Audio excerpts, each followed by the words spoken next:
Hello, everyone. Thank you for coming. And today we start another market discovery workshop on behalf of Seeds of Bravery Project. So today we will show you the outlook of three Baltic states, so Lithuania, Latvia, and Estonia. So you will get insights what these countries doing, how they're doing, what is startup ecosystems and all legal environments in these three Baltic countries. So happy, I'm glad to everyone is joining us. So a bit of introduction of today. So those who's new to this project, this is the Seeds of Bravery Project financed by project partners and together with the European Innovation Council to support Ukrainian tech startups and help them to do business in the European Union. So it's a 20 million project. These are 17 organizations supporting that project, and there are two associated partners, which is as well taking care of what we're doing. So there are, as I told you, this is the support project. So you can get a grant or vouchers depending on which category your startup is and so wants to get to be supported on. So check online www.seedsofbravery.eu. There is ongoing calls. I think 12 of them will be launched this year. So check on this regularly website to see if the upcoming call is suits to you. And these vouchers and grants can be used on any services to help your startups to scale go market in Europe. So there are 6 areas, main program areas on this project. So for today, we have 4 place here. So market discovery. There are some different thematic supports programs. So probably we will meet with some of you in the deep tech acceleration, incubation, or science to business program. I'll be lecturing them, so maybe we will see you there as well. So just a little bit statistics here, just to know that it might be different from other regions. You must notice that these 3 countries, Lithuania, Latvia, and Estonia, are quite similar, but in some cases could be different. So we'll see later. So by population, Lithuania is probably most occupied country, and but nevertheless, this is not a huge markets if we see in the European region. So, but still, there is quite big capitals here, and happily to announce that these countries are like 3 dragons, quite doing very well, and most of the indexes. We'll see later about that. For today program, I did the introduction workshop to till now, and I will go through Sunrise Tech Park presentation, the organization I'm representing, and this organization is the partner with this project as well. So I will show you the Science Technology Park activities, what we do and what startups we support. And later on, you'll be presented by Lithuanian startup ecosystem by Julian Kelskian, and we'll do a short break just for your convenience. And then we have 1.5 hour, 3 minutes per each to legal and regulatory environment on all 3 Baltic states. And I'm very happy that New York law firm join us, and these 3 senior lawyers will try to get into it, what you're supposed to expect doing business in these regions from law perspective, which is a serious topic here. And later on, you will be allowed to do live Q&A session. So you see down below on your Zoom toolbox, you should see a Q&A button. Not the chat button, but Q&A button. So Julia will not stay here till the end of this presentation, till the end of this event. So while she will do the presentation and others, so just quickly drop the question on Q&A, and she will try to replay you after the presentation, or we will replay you back on this Q&A section, or by email later on if we couldn't have time to answer your question. So keep in mind, Q&A is there. And I'm changing the slides moving forward to Sunrise Tech Park presentation. Right, so Sunrise Valley Science Technology Park, that's the full name of our organization. We are based in Vilnius, Lithuania. I'm showing the Vilnius map. This is Vilnius with the region. So the scale of this map is up to 15 kilometers. So if you see the word Vilnius in somewhere in the middle of the screen. So what you see in these blue dots, it's all ecosystem organization from research and innovative companies, clusters, mostly based in Vilnius area. So you can see the spread. So we just circle out three main areas like Sunrise Valley, Santra Valley, and Laser Engineering Technology cluster down below the Vilnius. This is not coincidence. That's the main research development going on in these areas. So we are part of Sunrise Valley area and region. So you see the logo of Vilnius, Vilnius Tech, Vilnius University, and Lithuanian Laser Association. So these are our four stakeholders. So we work on behalf of this organization. So I'm zooming in on that. If you see in Sunrise Valley, this cluster in blue, so I'm zooming in. There is some more, in detail, what research central universities and research institutes we have there. So it's been the largest investment in that area from the research point of view. This is the largest investment since the Lithuanian independence into science. So in money terms, it's more than 220 or 40 million euros invested in the facilities and research. And in terms of that investment, our science park is quite small in this. By terms of these investments, so this is the more than 6,000 square meters facilities for innovative and technology-based companies. As well, we have 2 floors designated for business incubator for startups. As well, we have working space and so on. Just showing you. So we have our initiatives. So I'm just showing what initiatives we organize by ourselves. So we do Futurepreneurs Acceleration Program. We started Clean Tech cluster in Lithuania. We opened the Clean Tech Catalyst Incubation and Acceleration Program based on Clean Tech cluster activities. We joined together with Latvia and Estonia for Clean Tech for Baltics. This is the think tank organization now in Baltic region. We did Climate Acceleration Program in Baltics and Slovakia. We are part of European Digital Innovation Hub. So we opened European Digital Innovation Hub in Vilnius. As well, we have our local digital innovation hubs called Sunrise Valley, and we run together with Vilnius University and Vilnius Gediminas Technical University. We run the biggest Lithuanian hackathon. It's called Hack for Vilnius.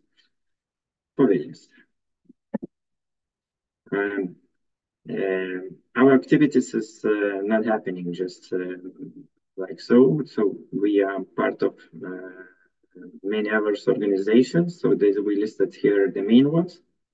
You probably can notice the European Startup Fund here. Just that's why we are on this project as well.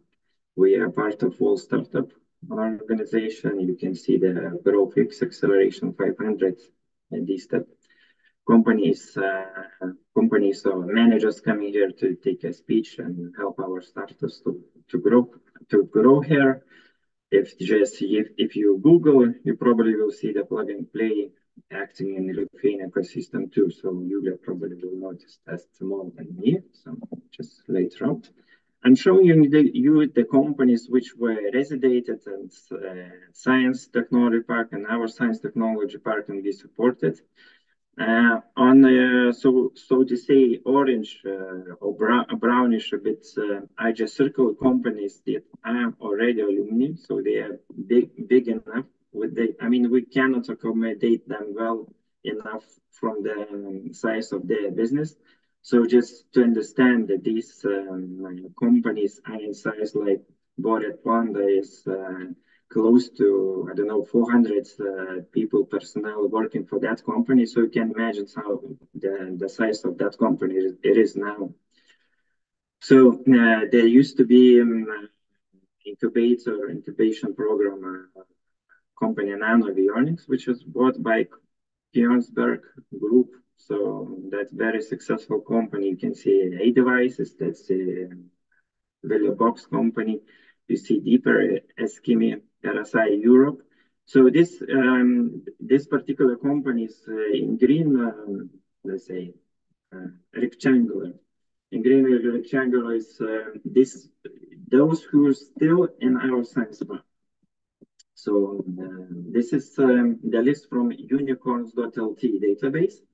So you can see the numbers in front of them. So this represents the amount of employees working for them. So just for me was better to understand. So just to say that companies like Bored Panda somewhere around 400 employees, and Stewart Energy 17 employees. So this is the let's say smallest company in our science building, in our science park resident here. Yeah, and those who's not circulate, so just left science park.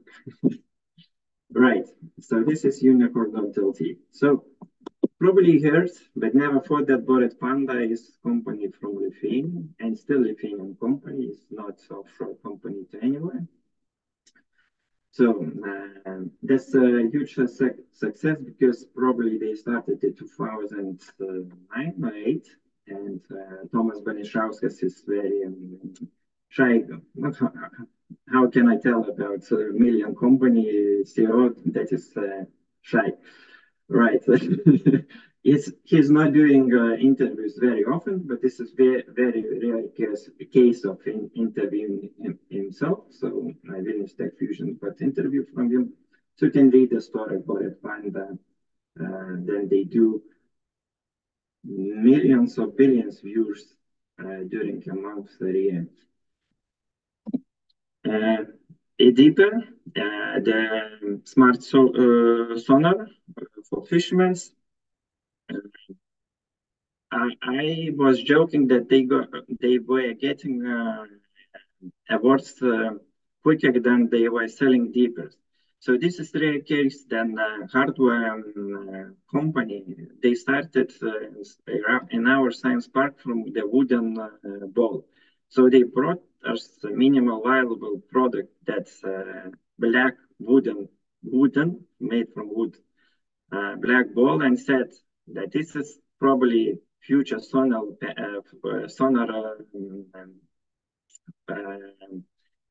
ball for fishermen to find the fish in the lake or rivers and so on. And then we discussed a lot, is it feasible at the beginning? If they said yes, technical is feasible, so then, okay, go on. So you see that company is one of recognized companies in the world. They, I don't know, 2 years ago, they was bought by a Polish company group of fishermen instruments and so on. But this is very good example of success story. Then you start from a ball of wood to successful company which is sold to multimedia. So a part of that, this is as well the company who sold the products on Amazon, and it was the gadget of Apple iStore as well, certified. Yeah, they grow fast, and everybody noticed that, and somebody invest in them as well. Yeah, so I go to nanoavionics. This is as well a very good example when Lithuania didn't have or anything to do with cosmos, aeronautics, something space, or except the pizza being in space, nothing to do from 1991 or even probably earlier. So how to become a knowledge startup in the world and the cosmos, starting in Lithuania. Can you imagine that? So that's nanoavionics did it. They just came with the projects with the let's bring money to design and develop first satellites for Lithuania. So there was a minimal viable product which is launched with the help of some friends in NASA and SpaceX. So and they now belongs to the group of Kionsberg and doing various projects for various clients in the world. So nano satellites covering the space. So that's an amazing company as well, what we had from Science Tech Park alumni.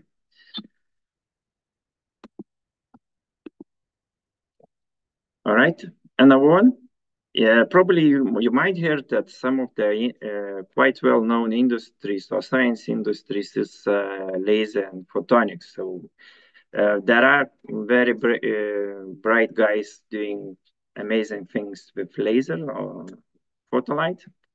So it is as well one other example of integrated optics. They started in business incubator here in Sunrise Tech Park. Later on, they just grow up and they needed more workshop spaces to do their small laser. So their goal was to make small lasers. Itself, if you just see the recent scientific laser, they just taking huge tables, so in huge areas for the strong. So they just decided, oh, let's make small lasers in different wavelengths. So they I don't know, they lied to me or told the truth, but they said that they were first to do lasers in orange color. So orange means all the laser colors depends of wavelength length. So they said they were the first to do that, which was not strong, but said good enough. So, and their products used in various applications because they do. Then you are small in product, so then you can do various applications with their projects with these lasers. So this is a great company here as well from Sunrise Tech Park. Right, so I'm showing you Invest Lithuania webpage. This is the screenshot. So investlithuania.com.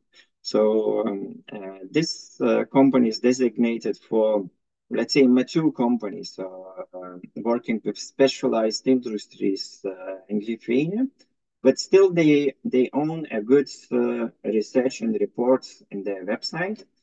So if you working in these areas, manufacturing or sustainable manufacturing, fintech or life sciences or ICT industry. So you might read this or download this report and read them later, just to know better what exact details are about these industries in Lithuania. So I'm not showing, I'm just showing that there is these reports, very good one. Check it out. This is the map of fintech startup ecosystem. Yulia will give you more statistics here. So in 2014, we had 276 startups and companies working in fintech Lithuania. So you see logos here. There are, including as well supporting organization as well. There are some blockchain and cryptocurrency companies working here. So Lithuania is quite how to say, flexible. Okay, less more convenient for this. I mean, the Lithuanian bank is very open for blockchain technologies and fintech or banking system as well. So no problems doing that in Lithuania, except if you prevent some money laundering program here. So you see, that's just one of the industries strongly supported and working in Lithuania. As well, this is the different report, but this is the attractiveness of fintech companies doing business here. This is for all Europe, including Ukraine, except that they do not show statistics of Ukraine because of the war. That's connect.com. So you can't see, but Estonia is hidden, but they are by this ranking they are first in and fintech attractiveness in that region as well. So, right, you see that we do something on clean tech as well. So this is a new area which is Lithuania developing or investing money. So these are companies, NGO, science investors, institutions, which is really interesting in sustainable innovation or sustainable technologies, which can reduce energy consumption and resource requirements. So resources is getting, so we have to save planets as well. It's not only the cost of the resources. So this quite a huge number here. As well as this is the part of blockchain. So that, I mean, the blockchain fever was maybe 4 or 5 years ago. Then everybody raised the capital on ICO. But this what we left of that fever working companies. So these startups, you see that we have technologies, but as well startups here. So these the startups lives working based on blockchain technologies in our region. So, and there are some more helping to do that. As well, we have cyber security map. This is not very new, but nothing changed a lot. So don't be afraid of that. So you can see as well intense companies working in that area. So if you need friends or partners from that region, no problem to find them. All right. There will be more investments statistic from Julia, but I'm just showing that what together with Clean Tech for Baltics, that's the think tank partners, we do Baltics Clean Tech report every year. So that's Lithuanian clean tech key investments. So Lithuanian companies got and startups what will be invested lately. So the largest ones is on top. So just don't check the bar. Bar is do not represent money. Just see Vinted. This is the largest investment being made so far, 428 million in Series F. So you notice Vinted somewhere in the regions like Poland, Germany, France, Spain. So you can get known that this is not Poland company. This is Lithuanian company. It's actually a unicorn as well. So CTB, Spark, PBK, Savoco, Increased Balance, Forest, so Devax, and Cogastros is another startups who's raising or raised the capital in the Lithuanian market. Right. Those who from Ukraine or Ukrainian residents or citizens, passport holders, so there is a good website. We will share your the presentation. It's a live link for those who are interested in coming to Lithuania. It's information для громадян Ukraine. So you can find where in three languages, Russian, English, and Lithuanian, and about support for Ukraine is there. So I'm do not do that separately. There is a website, so take a look, go there, or just Google it. Google it. Right.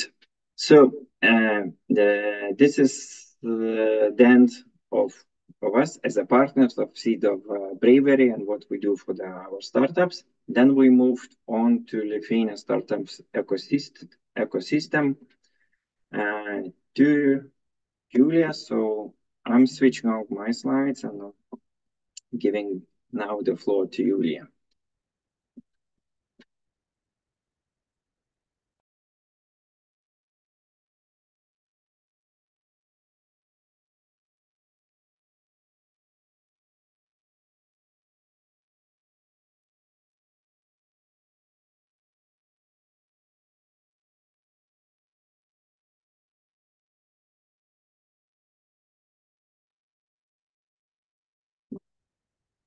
Full screen. Yeah, good. And just go back to the first slide. Okay, 1 minute. So, hello everyone. As introduced, my name is Julia Mikelske. I am a Partnerships and Foreign Startups Manager at Startup Lithuania, which is a department in the innovation agency. And today I will make a short overview of Lithuanian startup ecosystem. What do we have here? What initiatives are by Startup Lithuania, and how can you benefit also from relocating your startup to Lithuania? And also cover about the program called Startup Visa, which is also applicable for Ukrainian startups.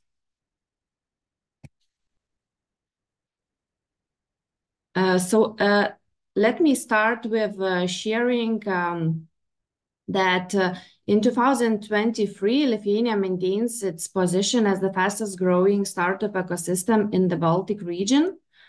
So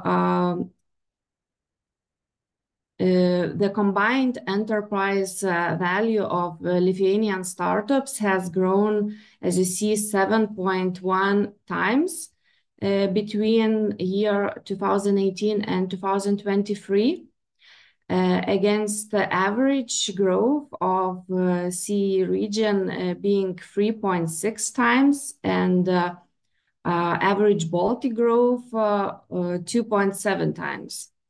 So this shows Lithuania being rather outstanding in the region, as you see. 3 years in a row, we had our record year of investments. Lithuania ranks second among CEE region for 2023 investments from VCs. And what is interesting also, you can see that most of the investments, 71% of the investments are coming from European and United States funds. And we see more and more major funds looking at Lithuanian startup ecosystem each year, which is promising to our startups. And sectors that attracted the most investments last year, it is enterprise software, security, energy. These were the most funded sectors last year. And as you see, there's a little switch from comparing from 2022 in fintech sector, which had a little bit of like less investments last year. And on the other hand, the energy sector showcased a significant growth last year. And on the other side of the slide, you can see the companies which were most funded last year. It is PVK's, North Security, Cast, and others. So in Lithuania, we have around 1,000 startups. It is difficult to calculate the exact number. as we only calculate the official number of them in our databases. We have around 18,000 talents working in startups and 3 unicorns. And actually, those unicorns are the major employers of those talents. And the core sectors that we have is fintech, as already mentioned by Laurynas. Lithuania is the biggest fintech hub in EU with over like around 300 companies here, like such companies as Revolut, TransferGo, and Dato. And actually, Revolut opened its office in Vilnius in 2017. Having considered Lithuania's fintech-friendly business environment and a smooth licensing process, and of course the talent pool that we have here. And eventually, after Brexit, Revolut made Lithuania as a significant part of its operations. Another core sector is life science. So Lithuania is the fastest growing life science sector in Europe. Annual growth is 22%. And you can see also companies here like Kazim, Oxipit, and others. Another sector is cybersecurity. We are home of Nord Security, our latest unicorn. Mobility. Vilnius is the largest car-sharing density among EU capitals. And the gaming sector, we are the second home of wargaming company, which also transferred to Lithuania. And as mentioned, we have 3 unicorns. As you can see, Nord Security, the most used VPN in the world. Another one is Vinted, already mentioned by Laurynas as well. So it is Europe's leading circular economy platform. And Baltic Classified Group, leading online ad group in the Baltics. In this slide, you can see our rising stars. So these are the names, some of them already mentioned, like unicorns, but also there are some startups with successful exit mentioned here. In the first row, you can see them. Also, we have our future unicorns, which are doing very well. For example, PVKs, the leading developer of solar farm design software. They raised 100 million last year, and they are having currently headquarters in Lithuania with over 140 employees, and also are expanding their team in United States. We have our rising stars. These are the names to watch. Also, like, for example, AMA Lease, which is the financial crime prevention startup. It raised 1 million last year. And at the bottom, you can see the bootstrapped companies. So the companies which do not rely on outside investment. That is rare in the startup sector.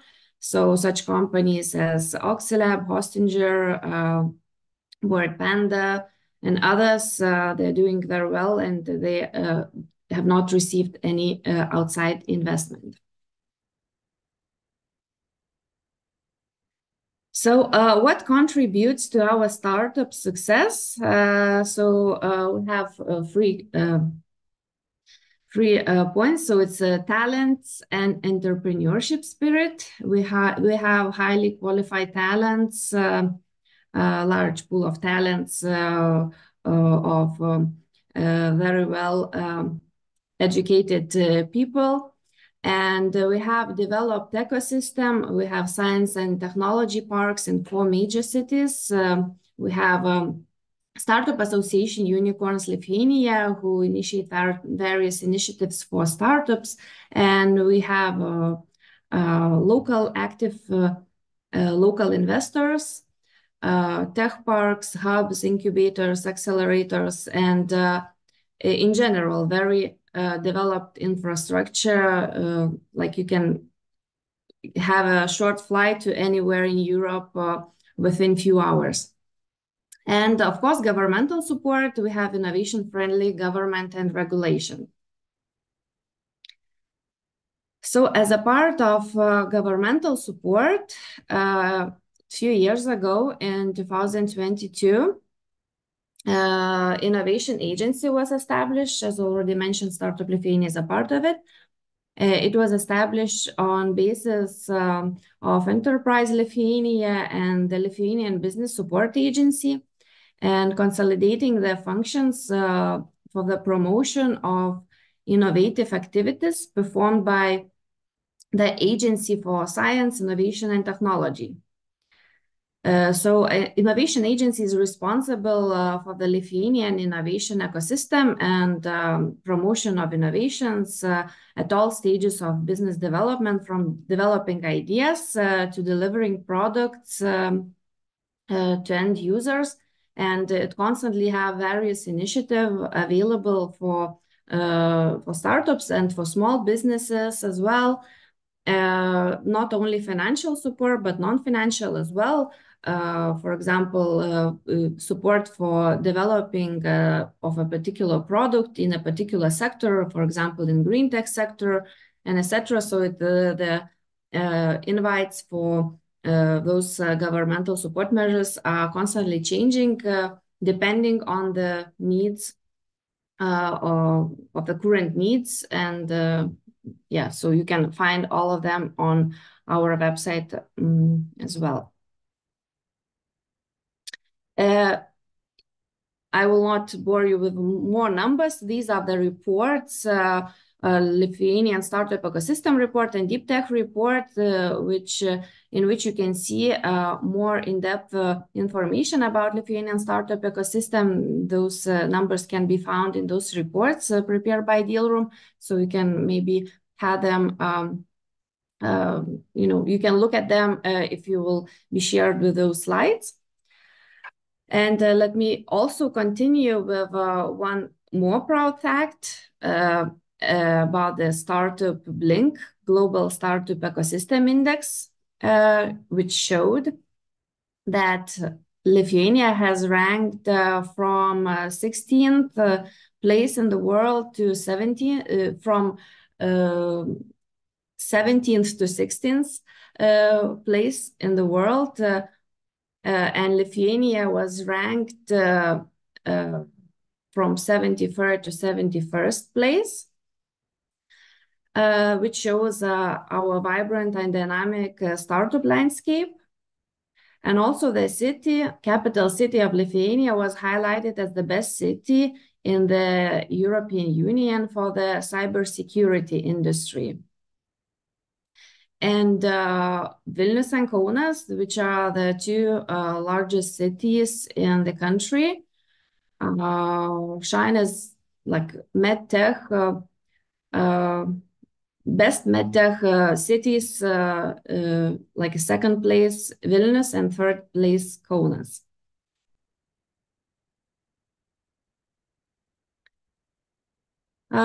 And a little bit about Startup Lithuania. So Startup Lithuania, as mentioned, is a part of Innovation Agency, and we are the National Startup Ecosystem Facilitator, which is a non-profit organization under the Ministry of Economy and Innovations.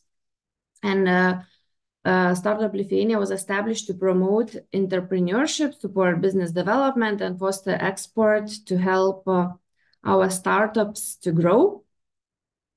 So what we do, we collect data about Lithuanian startups, consult startup founders, not only Lithuanian founders, but also foreign founders who wants to relocate to Lithuania and are searching for the entry connections or support. So we are the first stop for those startups. Also, we promote Lithuanian startups abroad.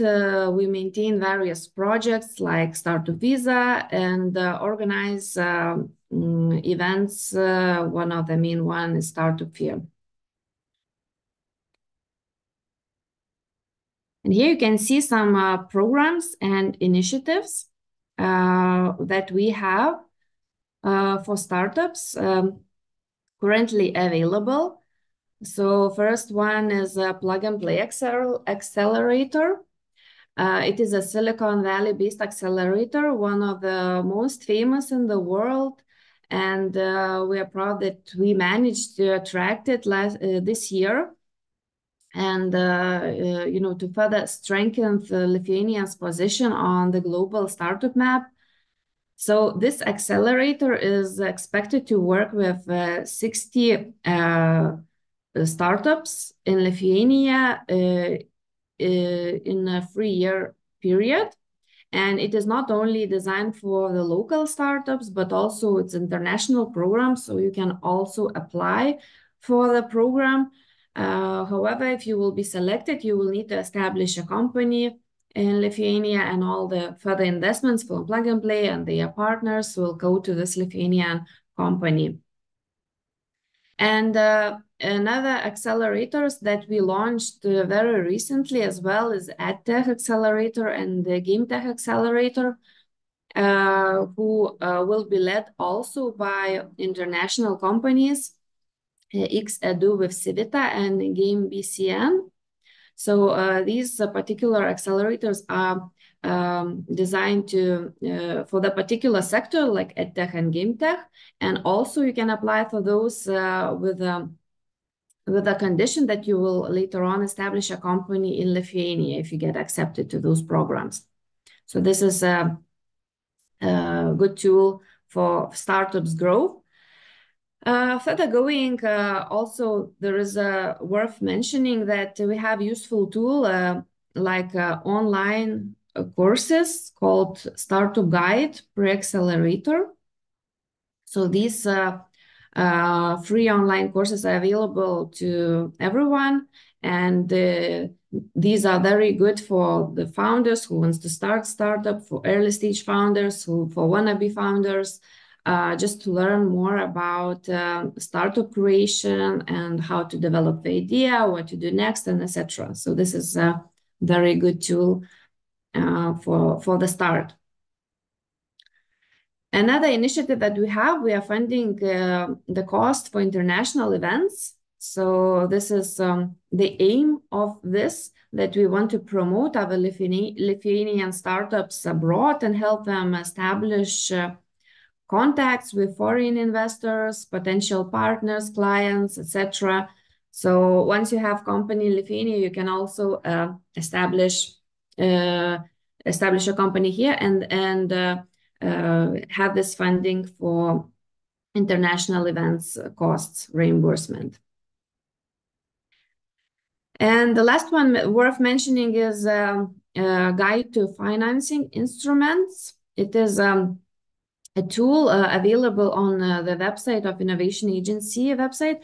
Is like a wizard of financing measures, and it's not only financing measures from Startup Lithuania or Innovation Agency, but from other governmental institutions, and you can find the right instrument for your businesses to help you grow financially. And as mentioned, it consolidates various institutions, so it's really easy to navigate. The only disadvantages that it is currently only available in Lithuanian language, as it is created for Lithuanian companies.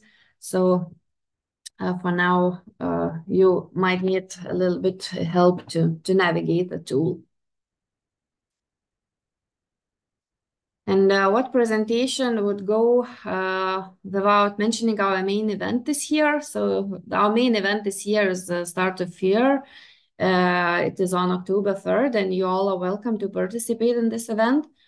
It is an event for startup founders, investors, and other ecosystem players to network, connect, and learn more about not only Lithuanian but Baltic startup scene. So we're going to have a conference part, a pitch battle part, and B2B sessions. We also invite you to participate and maybe show your startups in pitch battle sessions. Last year, actually, we had the winner of pitch battle from Estonia, so it was not Lithuanian startup, and it is really, we get a lot of participants from abroad.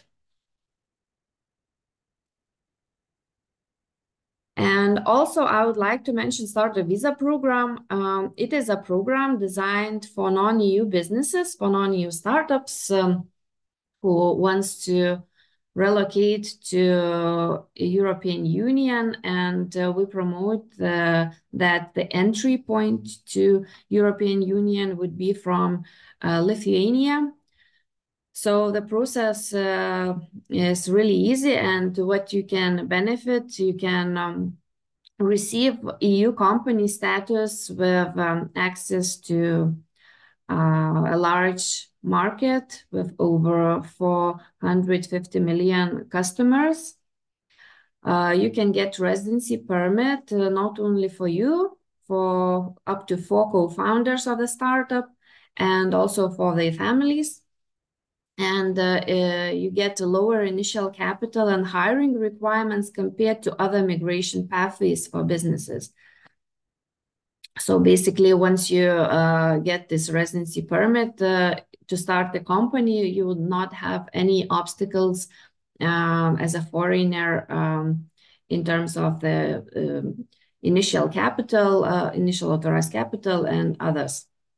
And of course, you get a smooth integration with our guidance and support, meaning that you will be able to contact the Startup Lithuania team with various questions, and we will monitor your progress and provide you with contacts and networking opportunities. So it is very easy to apply, as mentioned. You can simply submit your application on startupvisalithuania.com. Then you will need to participate in a short video interview. After that, the committee will be evaluating your application. The committee consisting with various ecosystem players.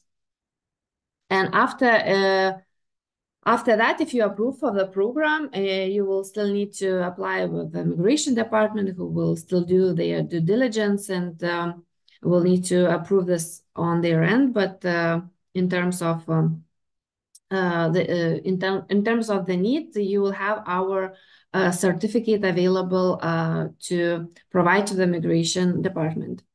And after that, you can start your business in Lithuania, which is really easy, which is really straightforward.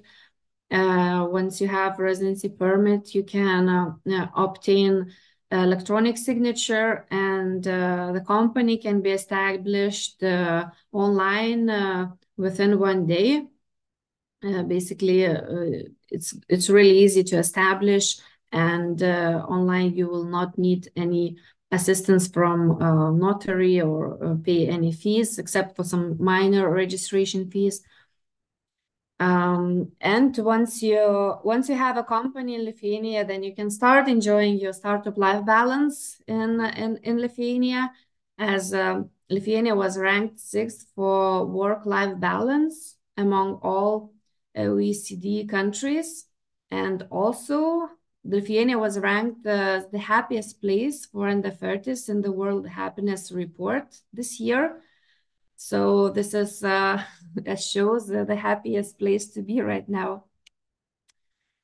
So on that note, I will finalize my presentation. And if you have questions, you can ask them in this Q&A section, or also you are welcome to send me an email or follow us on social media to learn more about our initiatives and upcoming events. All right. Thank you, Julia. Nice presentation. In time, very good. We have spare 7 minutes.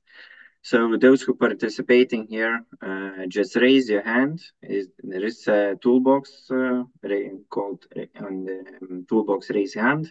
So if someone has live question, we can do that now. We have 7 minutes, so raise the hand. I will allow you to speak, and then probably, in case you're not ready to speak, just give a question on the Q&A button next to the toolbox or later. If that's later, so write email to Julia at startuplithuania.com. Am I right? Yes. Yeah. Good. So I'm waiting for the hands, and I will go back to the primary program here. So we approaching the end of part 1 of this webinar. So we had nice people, me and Julia, covering the startup ecosystem today. Some stories from Sunrise Tech Park, how we can start and do business in our science technology park. So I do not see here now anybody wants that to speak lively. So okay, we will do that on the Q&A. Oh, okay, Dmitry.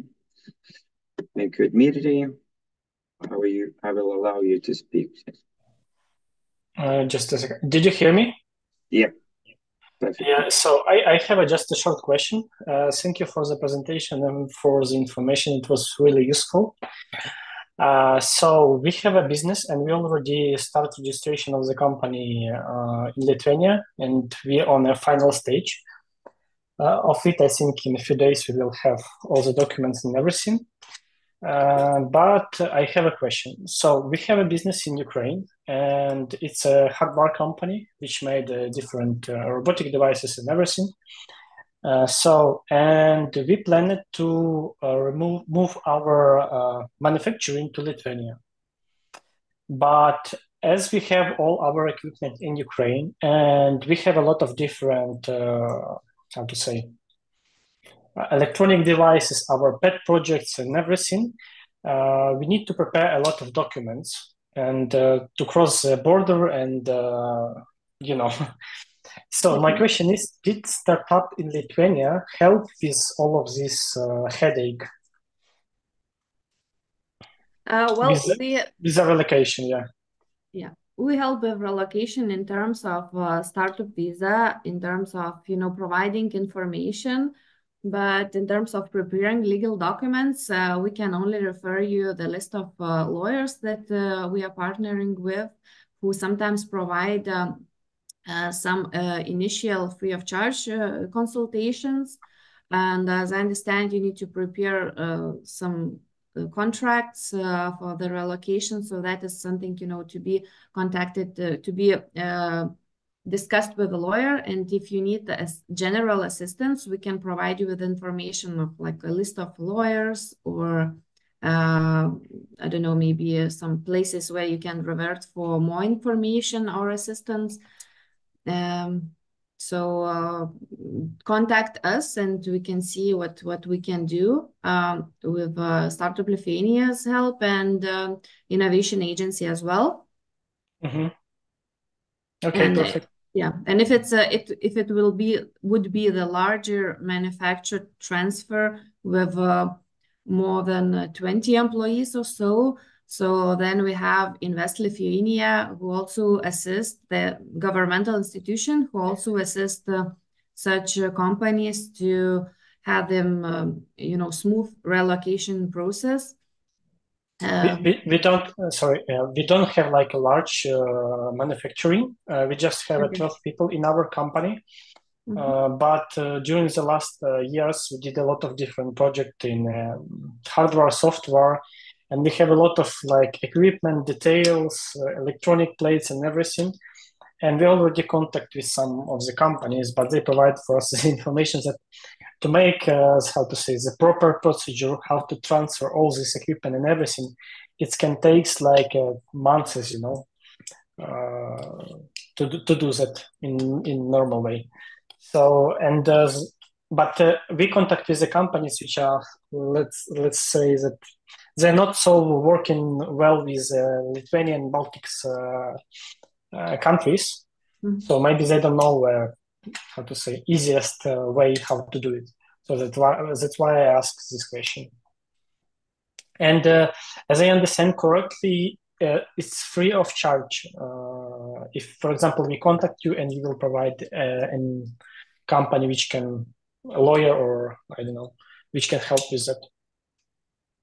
Yes. Our services as Startup Lithuania are free of charge. We are a governmental institution, and we help our startups to grow, and we also help foreign startups to relocate to Lithuania and help them in information provision and other, like we provide our partners office to them.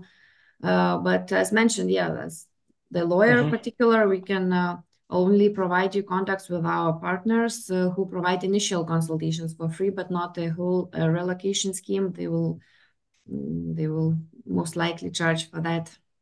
Okay, perfect. Thank you so much. Right. Thank you, Dmitry, for the question.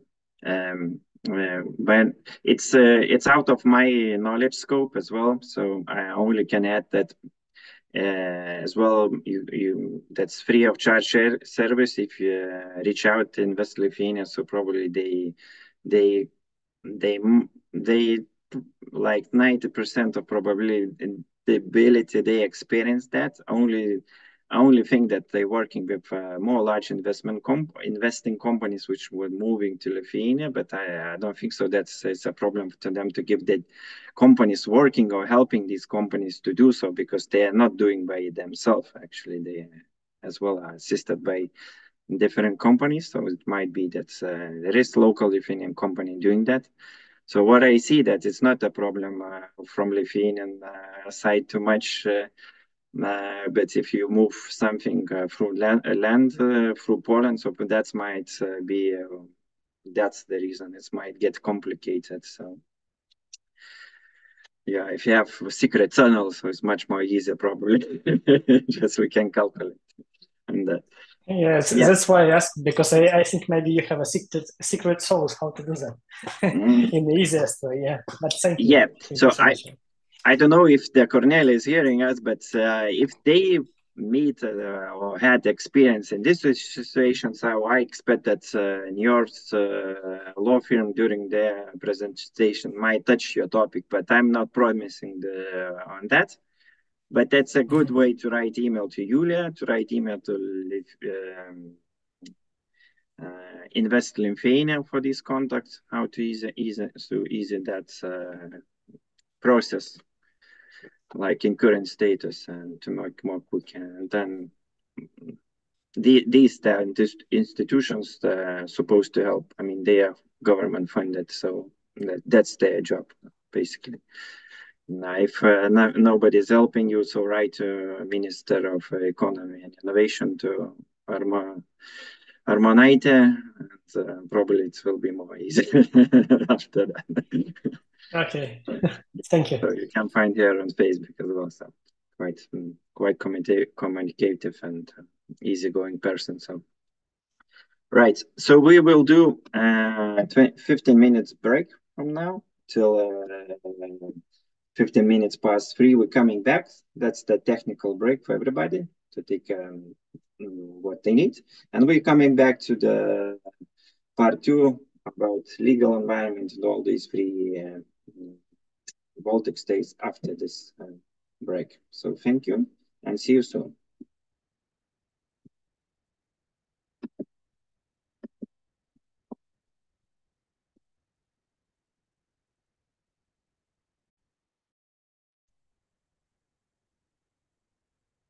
Okay.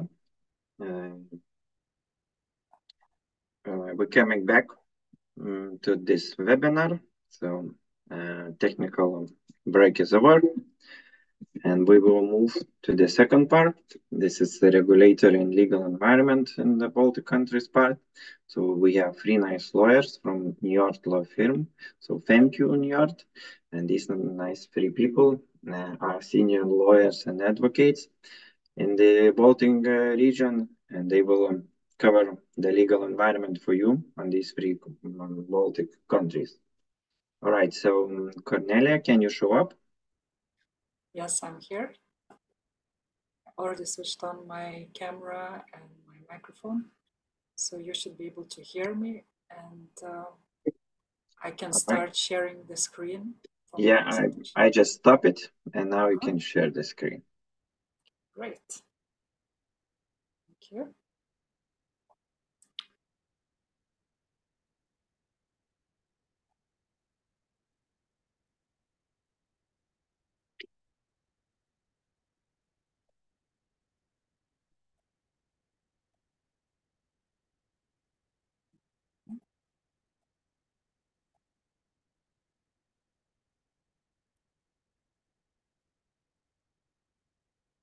Okay, we see the PowerPoint. Now just press the full screen. Good. It's finally done.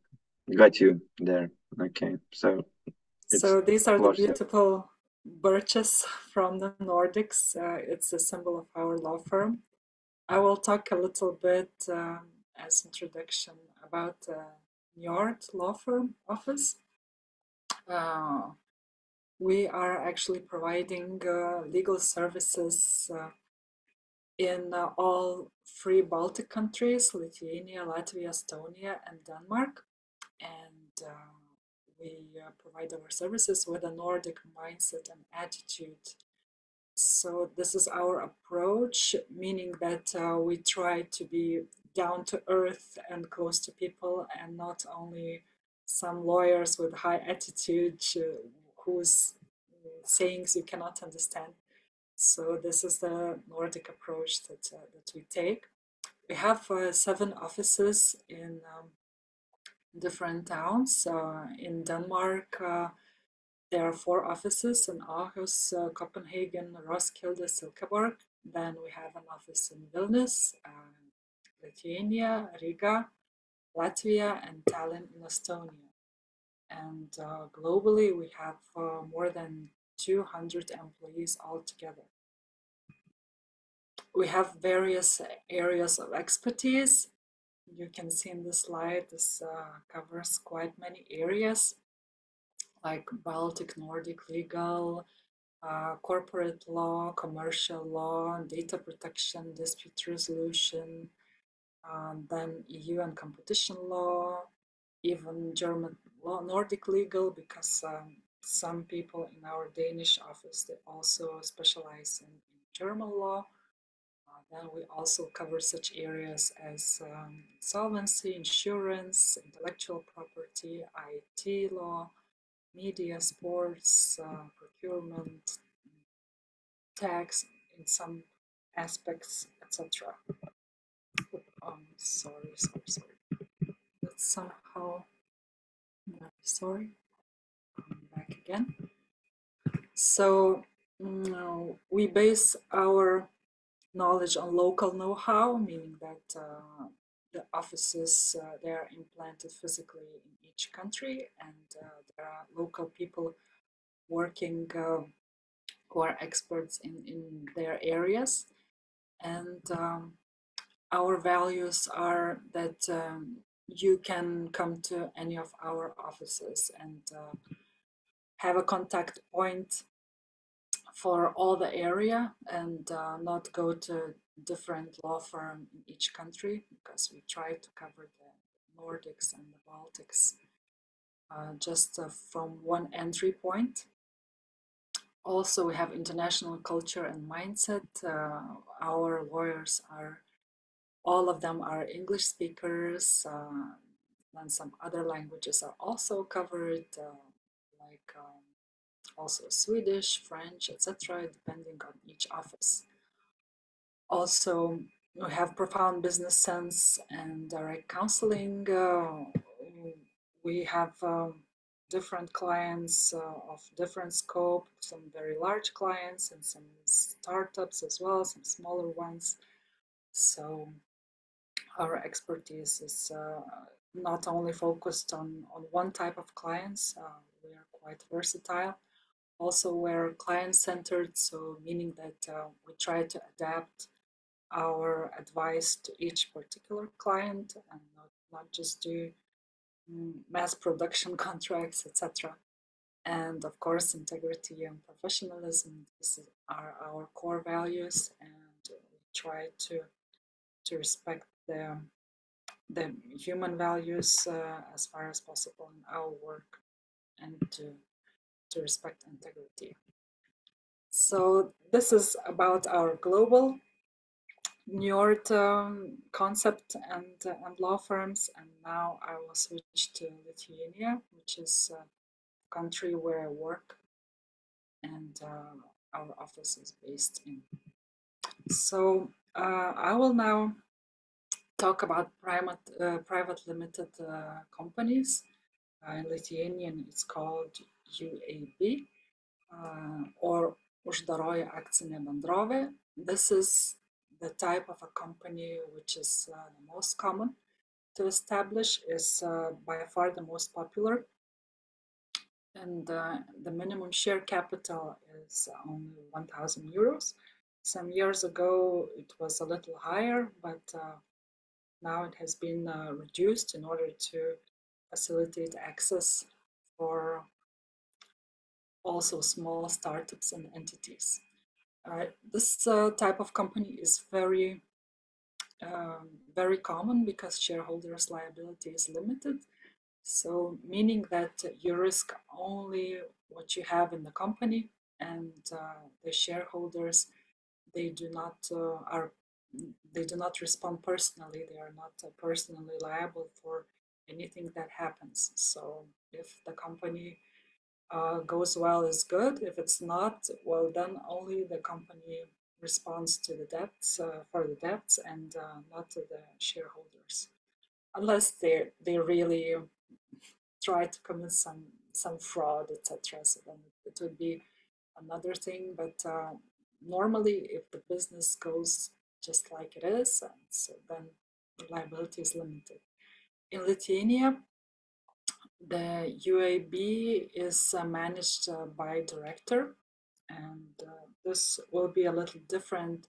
You will see in Latvia and Estonia. So take note about this, that in Lithuania you need to have a director, one person, who is employed by this UAB company. So then the employment contract needs to be signed, and the company needs to have at least one employee, which will be the director. And management board is possible, but it is optional. Usually management board supervises the activity of director, and also develops a strategy of the company. In some cases, management board's approval or decision is necessary, especially when there are some core decisions that the director will be taking. And usually management board is composed of 3 to 5 persons. This happens when, for example, some interested parties, investors, or also shareholders want to become more involved in the daily management of the company, and not everybody can become a director, so then a management board can be created. Then for when you want to establish a private limited company, you would need to think about your area of activity. Usually it is also specified in the articles of association, the statutes of the company. You would also need to have a registered address in Lithuania. It is possible to organize it and to have it until you have your office, which is a permanent place, and some arrangement may be made to find a place where to declare the official address. And also a founders agreement and articles of association are necessary. Then how the process goes. As I heard that some of you already have established a company, so you are maybe a bit further in the steps that are listed here. But maybe some of you are just thinking about how to do it.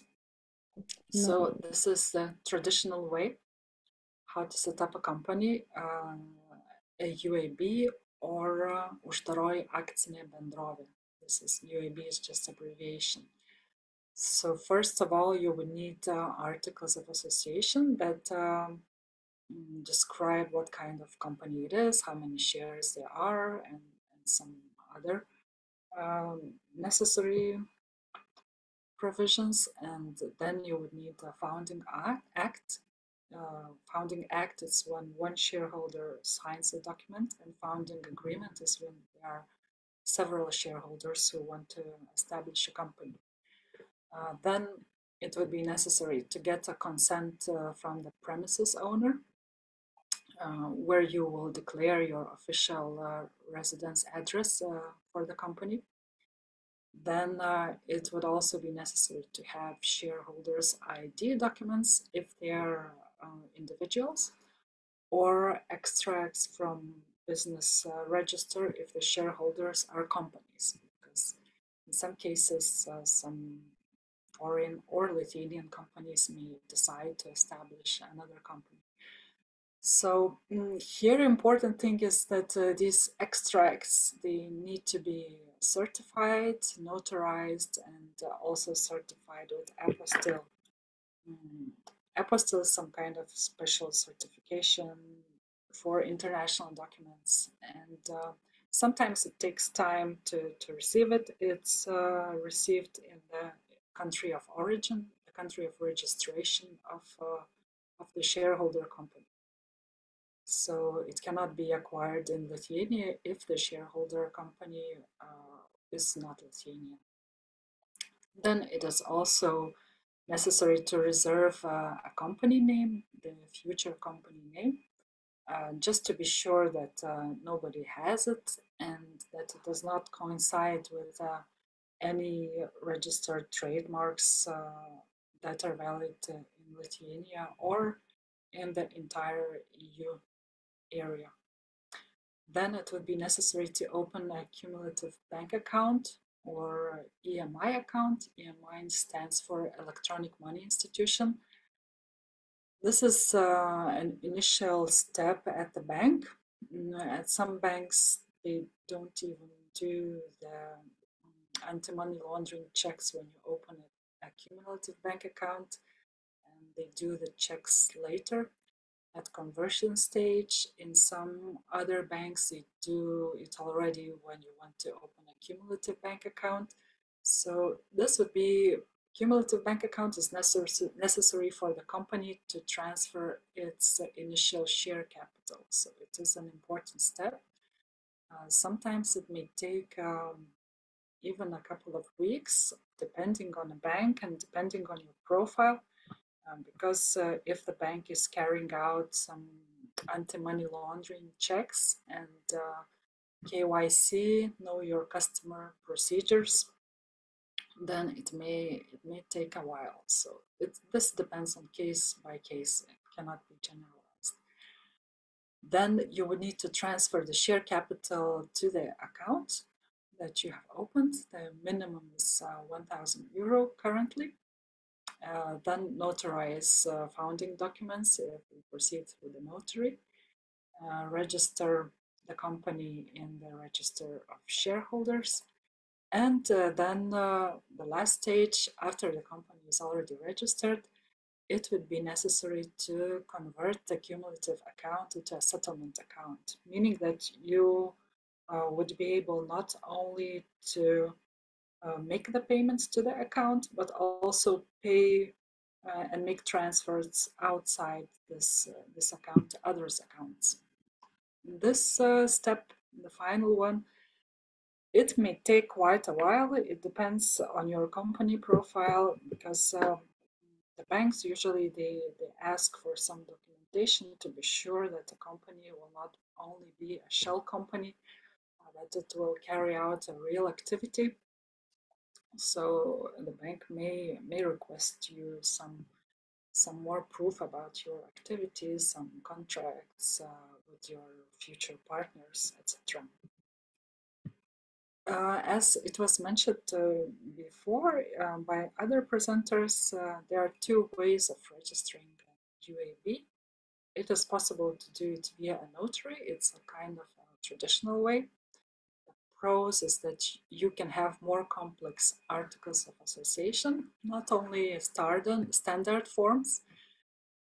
You can write, for example, if you have a director and a management board, you can request some confirmation from the board for certain actions of the director before the director can sign, for example, some important contracts. Then a consent of the board can be necessary, etc. Also, when you establish a company via notary, it is not necessary for shareholder to be resident in Lithuania or to have a personal bank account. So actually, as we do as a law firm, we prepare the set of documents, we send them for signature, we gather all the extracts, etc. And then we go to the notary ourselves without needing the physical presence of the shareholders for this step. And then the cons, the time frame may be a little longer through the notary than going online, but sometimes online is just not possible, and then you have to go through the notary. And doing the company creation process online, of course, the pros are that it's faster and cheaper, but the cons are that there is limited access for foreigners. So if you do not have electronic qualified signature or a bank account in Lithuania, then it is not possible to proceed this way. And also, only typical articles of association can be used for this process, meaning that the Center of Registers have the typical forms, and you can use them only in this way without any possibilities to adapt them, to add something more in the articles of association. Then taxation in Lithuania. It is a very important topic, of course, because you need to have an idea about the profits and how they are taxed in Lithuania, what you have left when you start to run your business. So corporate income tax is generally 15% on profit and 15% on dividends. If the dividends are paid out to a holding, which has more than 10% of shares and has been a shareholder for at least 12 months, then there is a tax exemption. And so meaning that these dividends paid to holding will not be taxed. And also there are some exceptions for micro companies, so from 5 to 0% of corporate income tax. And this reduced rate application has some other conditions, for example, number of employees, yearly profits, etc. Then personal income tax is generally around 20%, but it depends. Actually, there's a gradual taxation that I will explain in more details in the next slide. And the value added tax, VAT, is 21%, and it is obligatory to pay it when your income exceeds 45,000 euros per year. And there is e-tax system in Lithuania, meaning that you can fill out the declarations online by connecting to the systems of the State Tax Inspectorate. Then taxation in Lithuania, employment-related taxes. So, as I told before, the personal income tax is from 20% if your salary is higher, meaning that it exceeds annual income of more than 60 average monthly salaries in Lithuania, it may be 32%. Then social insurance is 19.5%. And these are withheld from gross salary. So when you see the gross salary line, you need to be aware that you will need to deduct personal income tax and social insurance taxes from this gross salary. And then on the top of gross salary, there is additional social security tax, which is paid by the employer. So you will not see it in the employment contract, this number, but the employer needs to pay it on top. Then a little bit about employment relations. There are standard employment benefits, meaning that there is healthcare. Of course, you are paying this health contributions to social security. So there is healthcare, there is also sick leave. For the sick leave, the employer pays the first couple of days of the sick leave, and then the state, the Lithuanian state, takes it from there. And then there is also annual vacation, which is 20 working days per year. And average monthly salary in Lithuania in 2023, it was the gross salary was 2,148 euros and 70 cents. And after all the taxes, the net salary is 1,303 euros 0.8. There is also a probation period for each employment contract. It is up to 3 months. So when you hire a new employee, you can establish that there will be a probation period. If the contract itself is of a fixed duration, then it can be shortened. For example, if you conclude a 6 months employment contract, generally the probation period will not be 3 months. It may be like a couple of weeks or so, proportionally to the duration of the contract. But 3 months means that you cannot extend it. This is the highest duration, the longest that you can have the probation period. And then termination of employment. This area is quite sensible. It depends on which side you are, if you're employee or employer. So for employee, there is a kind of security provided by the labor code, because there is a fixed term employment contract and a limited duration employment contract. So for fixed term of employment contract, everything is clear. When the term of the contract ends, you can finish the contract. Automatically actually finishes itself. And if the contract is of indefinite duration, then parting with the employee is a little bit harder. Normally, if there is some kind of problem with this particular employee, like violation of work duties, or if the company reduces the number of employees, then of course the possibilities to dismiss the employees are there. But otherwise, always the best solution is to part with the employee under mutual agreement. There is also a costly option to dismiss an employee with a prior notice of 3 days, but this involves quite high costs, because the employer would need to pay 6 months compensation to the employee.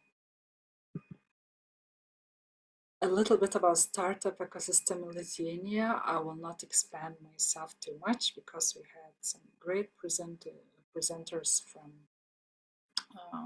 different companies that specialize in startups. So I will only say that there are some templates for startups that you can find on the websites of Invest Lithuania and Startup. And these include some typical documents that each company needs when it starts a function, like agreement of incorporation, articles of association, employment agreement, NDA, etc. There are some regular events for startups happening in Lithuania. At least each year there is a startup fair. This year it will happen in October. Also, there are some co-working spaces that you can rent all over Vilnius and other major cities like Kaunas, Klaipėda, and some smaller ones. And there is also a startup visa that was mentioned in the previous presentation. So the whole process is there. You can use it in order to establish a startup in Lithuania.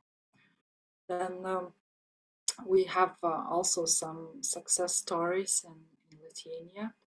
We have 3 unicorns that we're very proud of. It's Nord Security, Baltic Classifieds Group, and Vinted.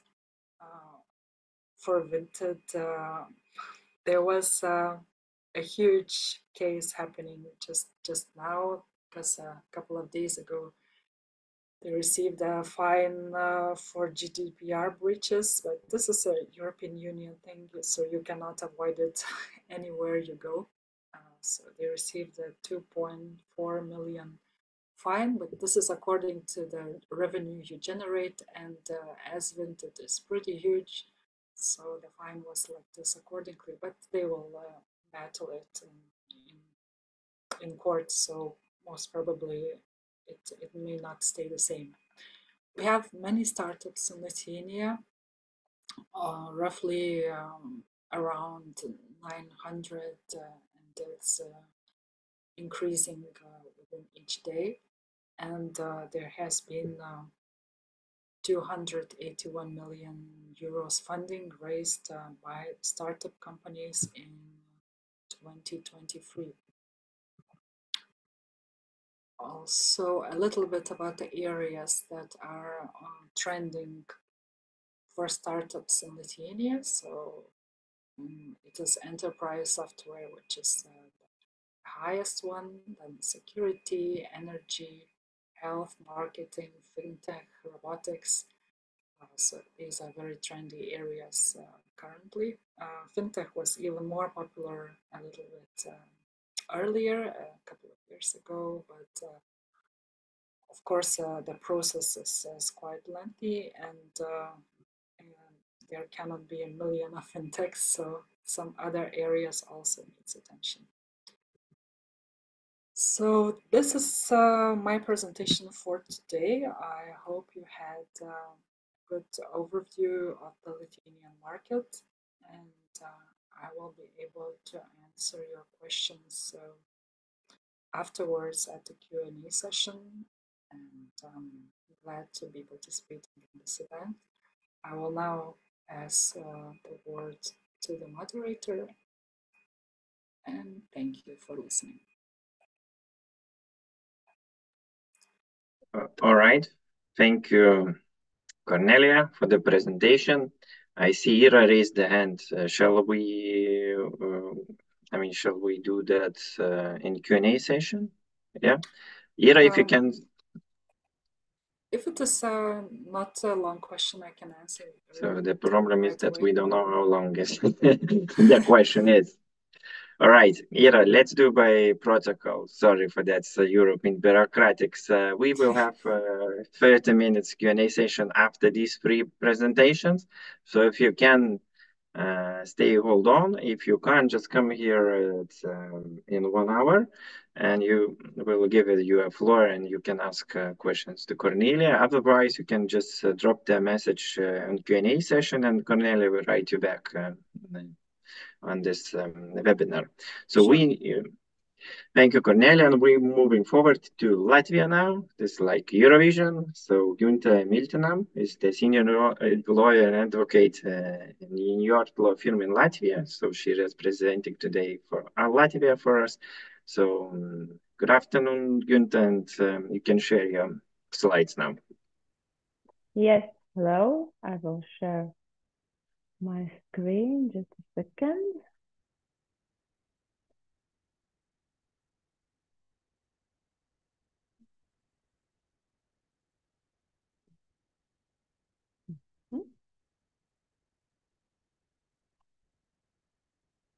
Can't find a full screen.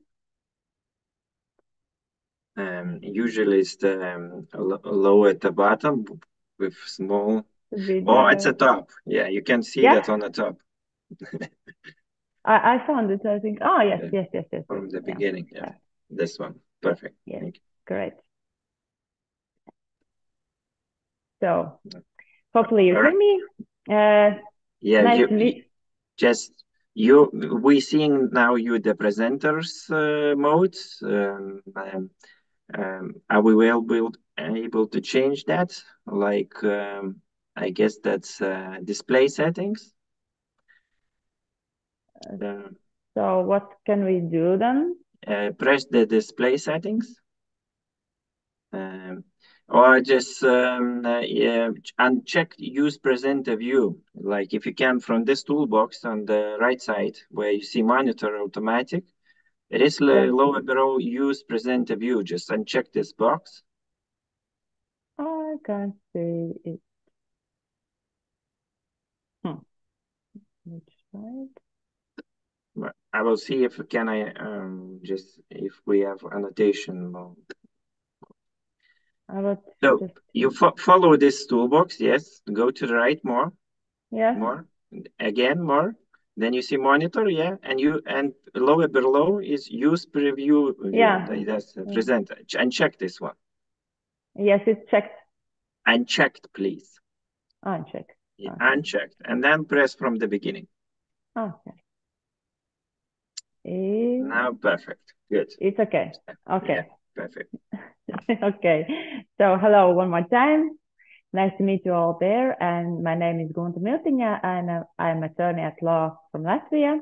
And I'm here to tell you about the Latvian business markets, including the incorporation of limited liability company, as well as about our market and dynamic and supportive environment which Latvia provides for the startups.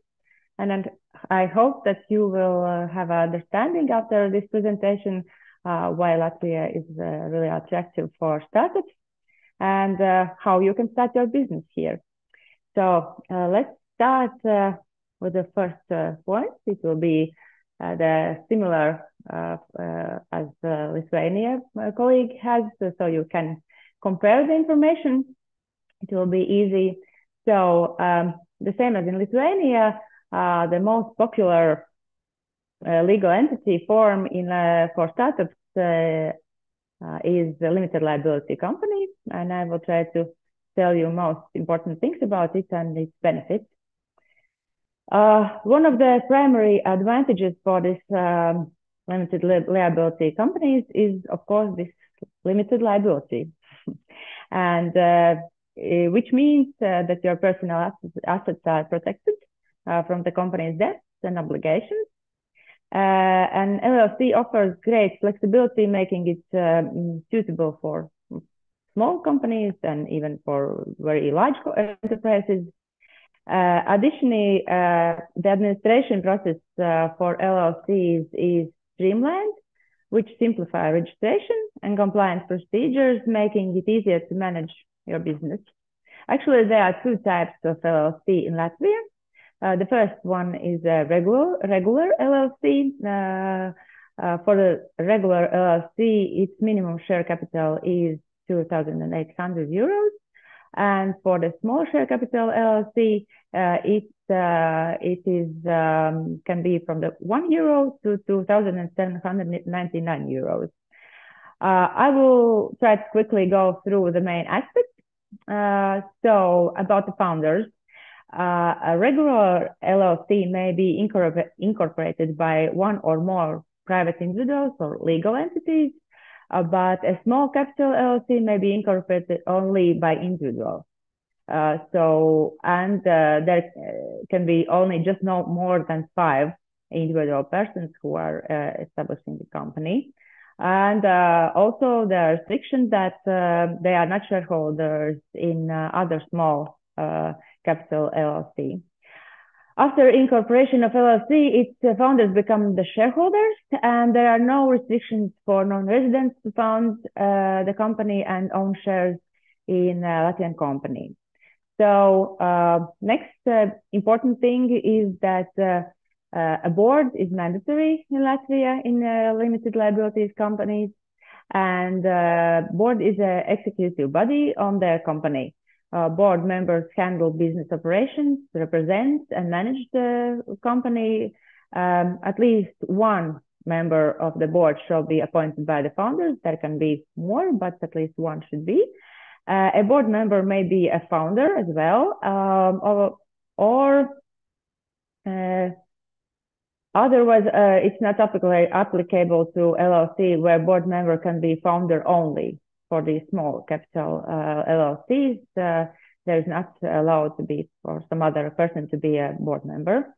But there is no restrictions for non-residents to be appointed in the board, and there is no requirement to have at least one local resident in the board.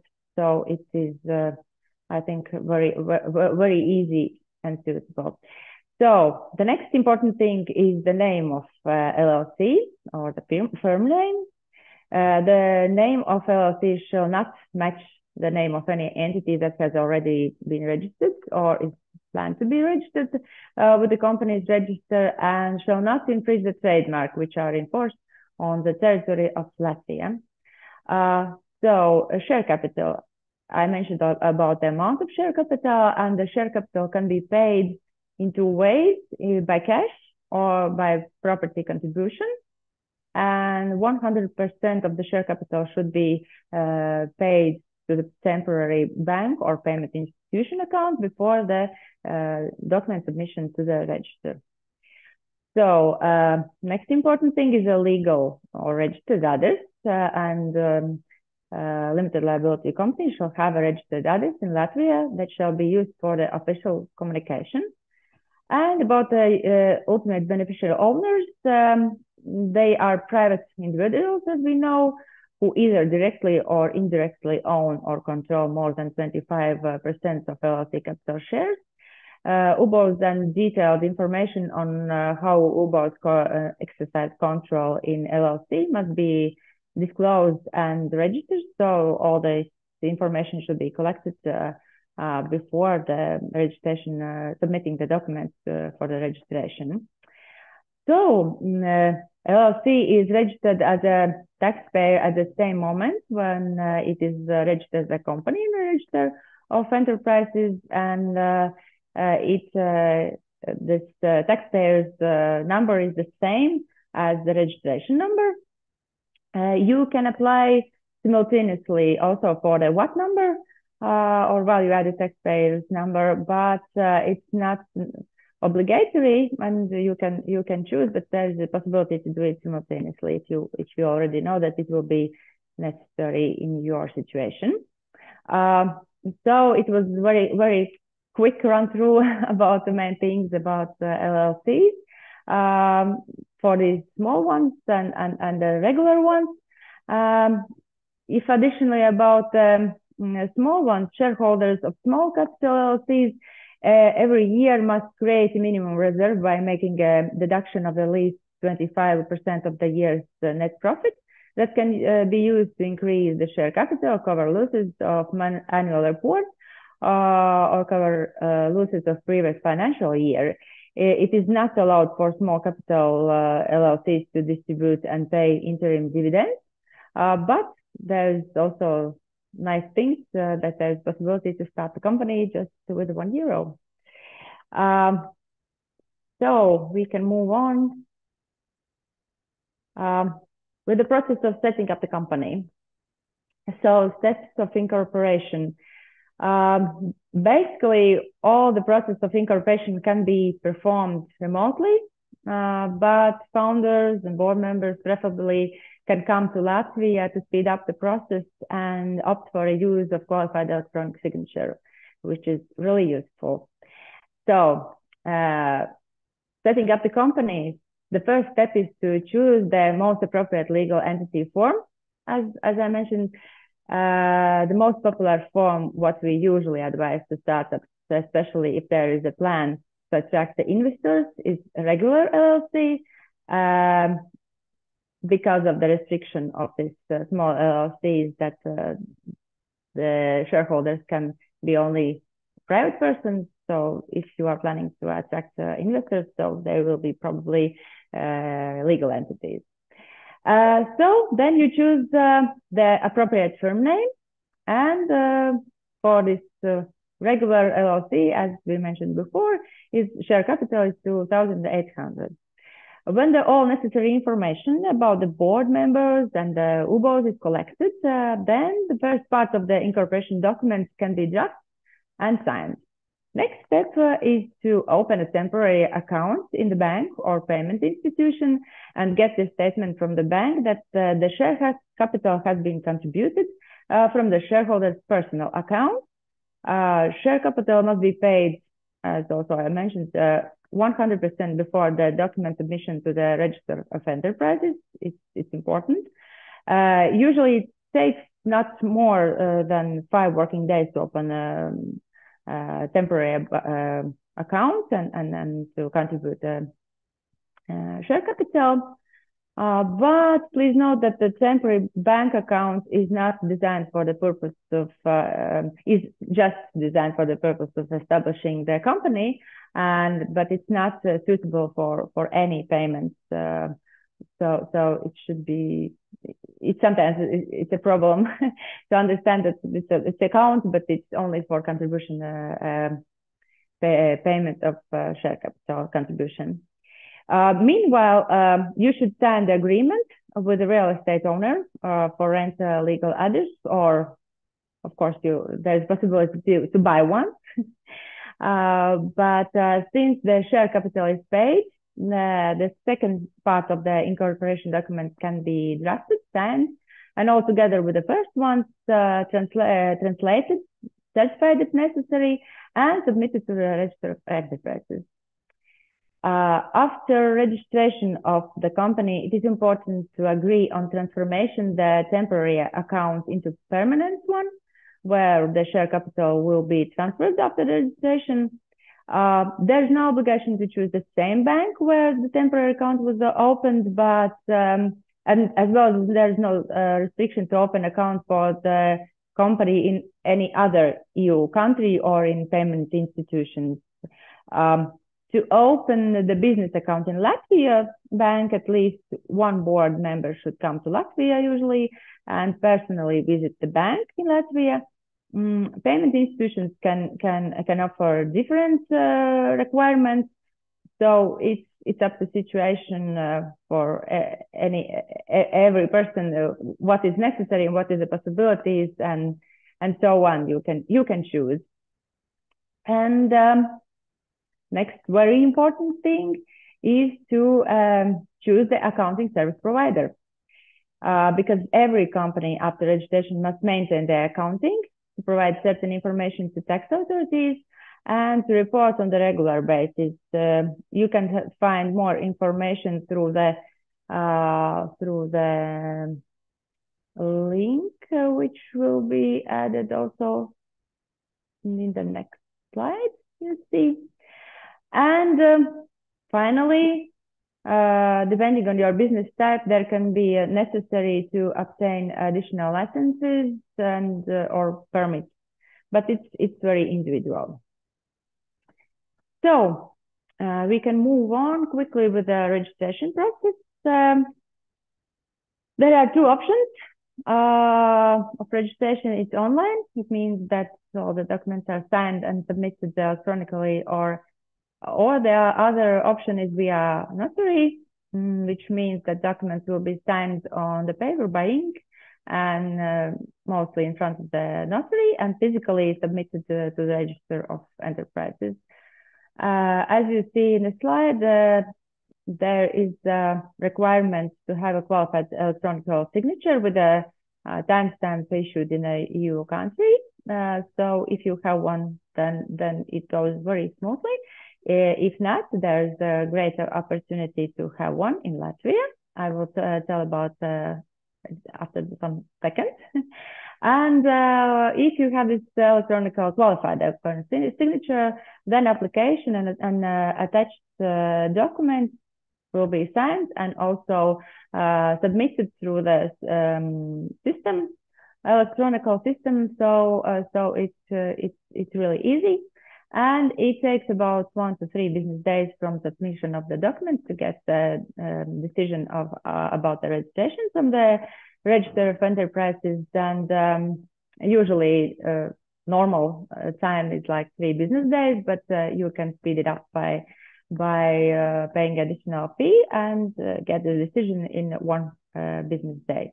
The second one via notary is as I said, with real documents on paper, and there should be necessary to go to the notary's office because several incorporation documents should be signed. The signature on these documents should be certified by the notary.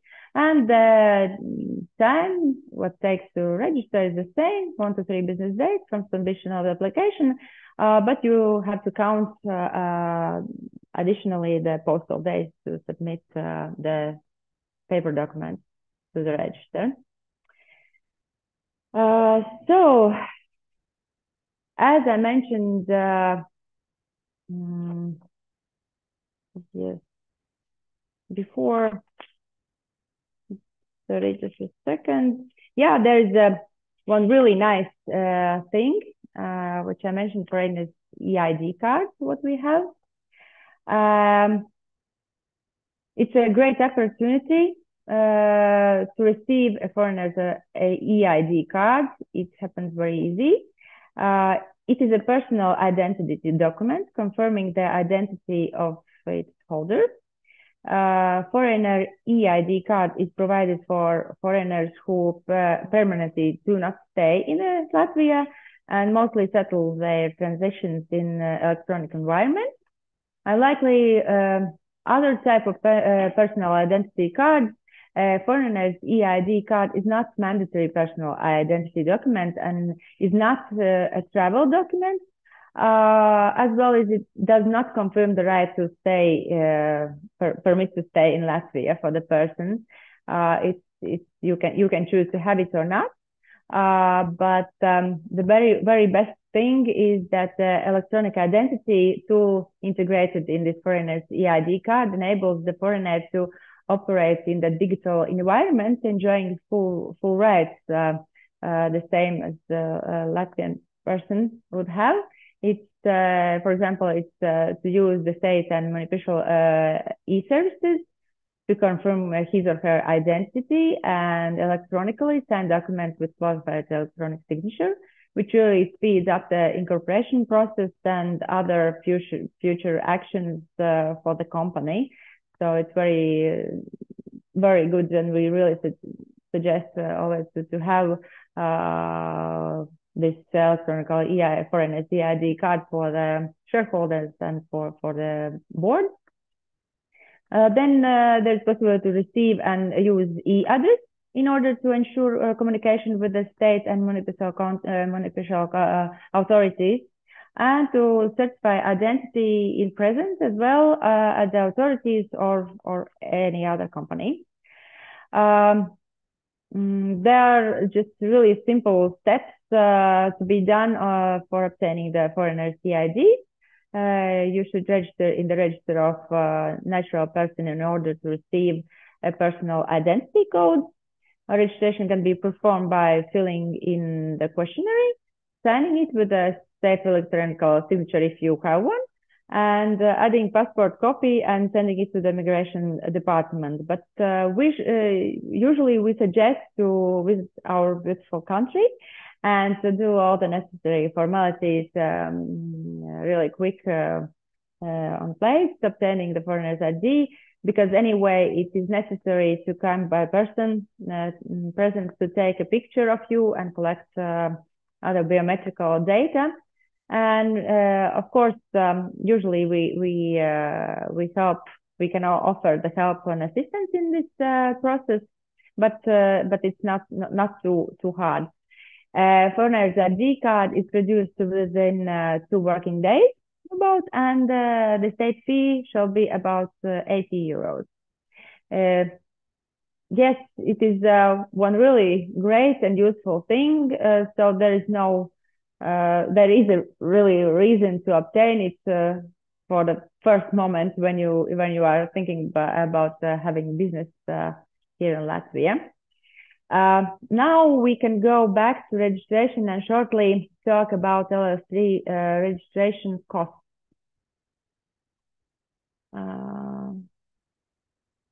Where was the...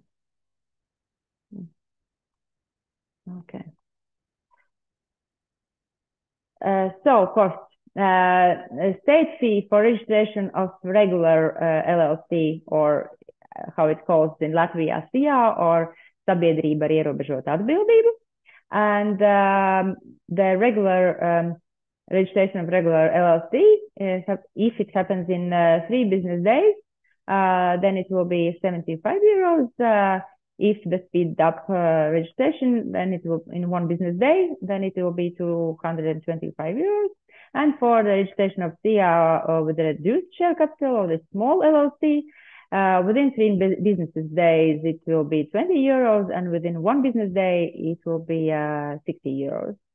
Then you should count with the notary fees if the documents, incorporation documents, are submitted in paper form. And it's according to the notary's invoice, and depending on the signatures to be certified, it depends on the situation, but usually it's from 80 to 250 about euros. But these costs can be skipped if the founders and board members have this electronic signature, because the documents which are signed with the electronic signature don't need for notarial certification, and don't need to have these additional costs. Yes, there can be also translation fees according to the translation office invoices, depending on language and volume of the documents to be translated, because there is a rule to that all the documents which should be submitted to the Register of Enterprises should be translated in Latvian. So yes, it should be done. There are some additional actions which should be done, and which I want to mention. It's about this VAT number. Newly established company doesn't obtain. Sorry, do you hear me? I need to check because I think there's something happens with my headphones. We can hear you. Okay. Sorry? Do you hear me? Yes. Yes? Yes, yeah. Oh, okay, nice. So it's about the VAT number. As you see, newly established company doesn't obtain a VAT registration by default. Each VAT application is subject to thorough examination.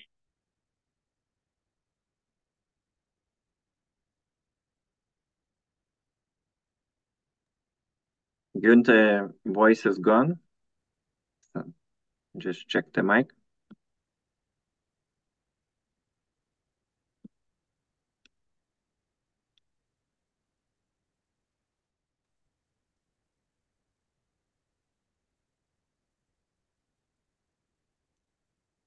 Hello. Does somebody hear me? Yeah, I do, but I don't know who's talking now. Okay, then I hope that others. Yeah, okay, good. So now I hear you back. So my headphones, I think, to the other sound options. no worries, no Okay. worries. So yes, the next thing, official e-address. Each Latvian company should activate the official electronic address. The official electronic address is a digital mailbox in a closed information system for communication between public administration institutions and private entities. This official address is considered as the only means of the communication with the public administration institutions. So it is really obligatory to have one. And yes, we can move on about the taxation in Latvia shortly. Just the basic information. Corporation income tax 0% on retained and reinvested profits, 20% on distributed profits. Personal income tax starting from 20 till 31, depends on income amount. And we have also non-taxable income part. But it should be calculated that we won't stack on this question today. It won't be enough time for that. And what percentage is 21? And the threshold for registration is 50,000 euros. Before it was 40,000 euros, but it was made bigger to especially make it easier for small companies and startups. So there's no obligation to register as to get this VAT number till this amount. That only then it is necessary. Yes, we can move on about employment taxes. Yes. So employment taxes, the mandatory contribution rate if the employee is insured for all types of social insurance is 34.909%, of which 23.59% is paid by the employer and 10.5% by the employee.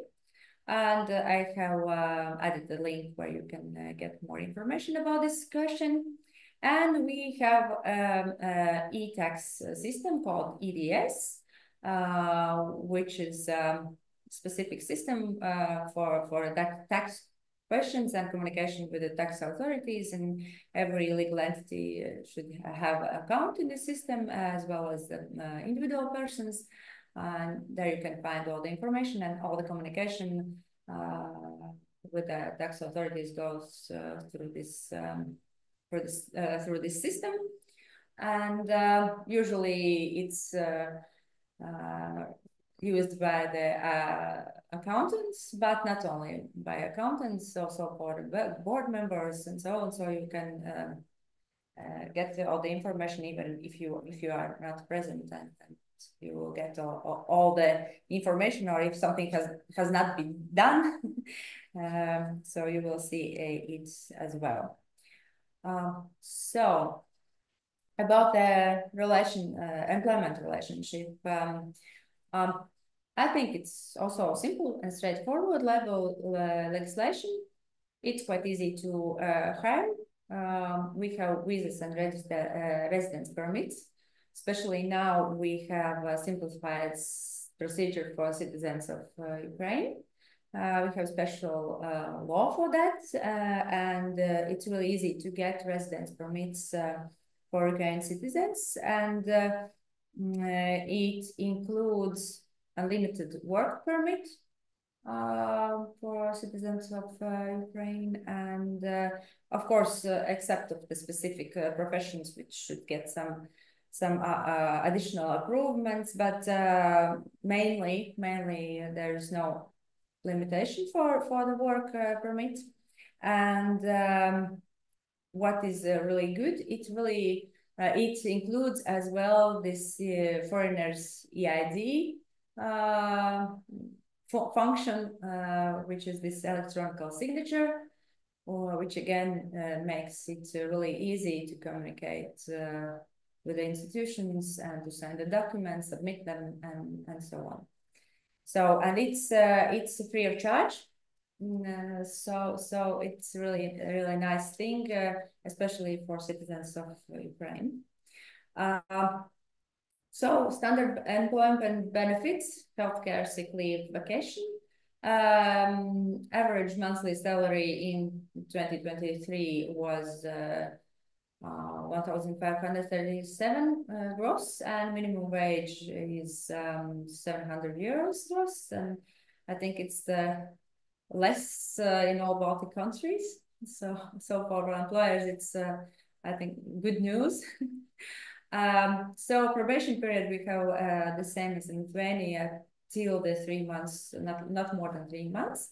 And termination of employment is very strictly regulated by the law. But I think we will save the time a little bit, and because it will take too much to tell about the specific thing about this question.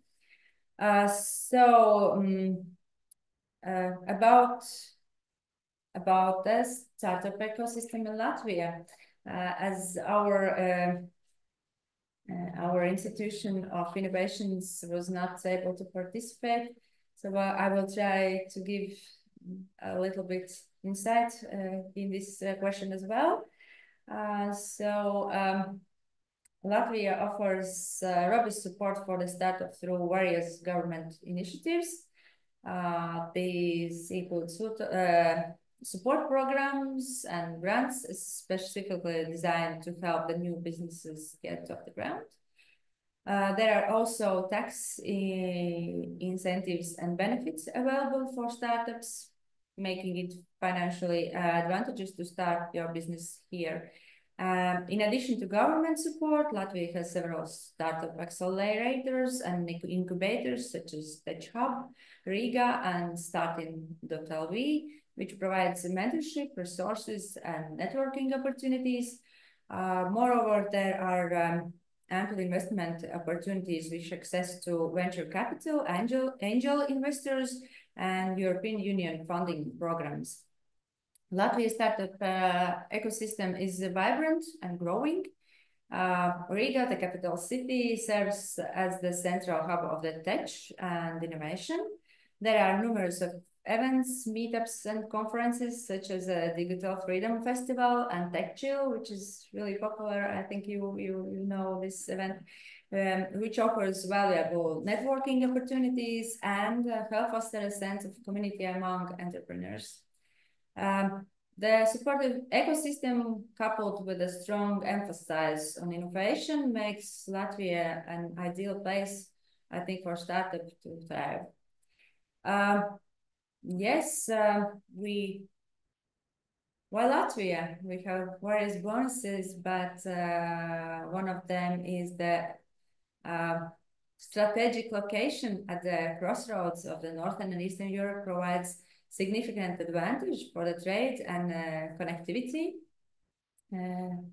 Our airplane company, Air Baltics, as well helps with this flexible traveling possibilities.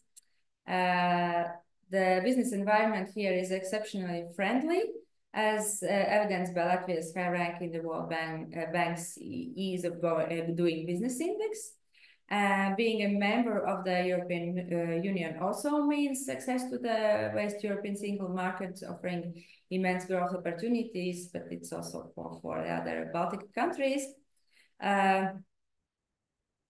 The same as our Lithuanian colleague tells, Latvia boasts a highly educated workforce, particularly strong in technical and language skills. These factors combine to create an ideal environment for innovation and business growth, I think. But please let me shortly tell you about one of the support tools which can be really interesting and useful for startups, I think. It was mentioned there, this startup visa. Our colleague also told about the startup visa in Lithuania, and I also want to give some words. Technically, it's a temporary residence permit. Startup visa is offered to all non-EU startup founders who are willing to come and kick off their startup ideas in Latvia. One startup can have up to 5 founders with a startup visa, and the application process takes 1 month, but from our experience, it has happened also in just 2 days. The visa is given for the period of maximum 3 years, and it is spouse and children friendly, so the families are also welcome. The main criteria for getting startup visa is an innovative, most often technology-based startup idea, which is easily scalable and yield a high added value. Yes, about the process, you can get more information. I have made this link. Hopefully you see it, or I don't know if it's a presentation. We'll see. Yeah. Okay. I hope you will see this link.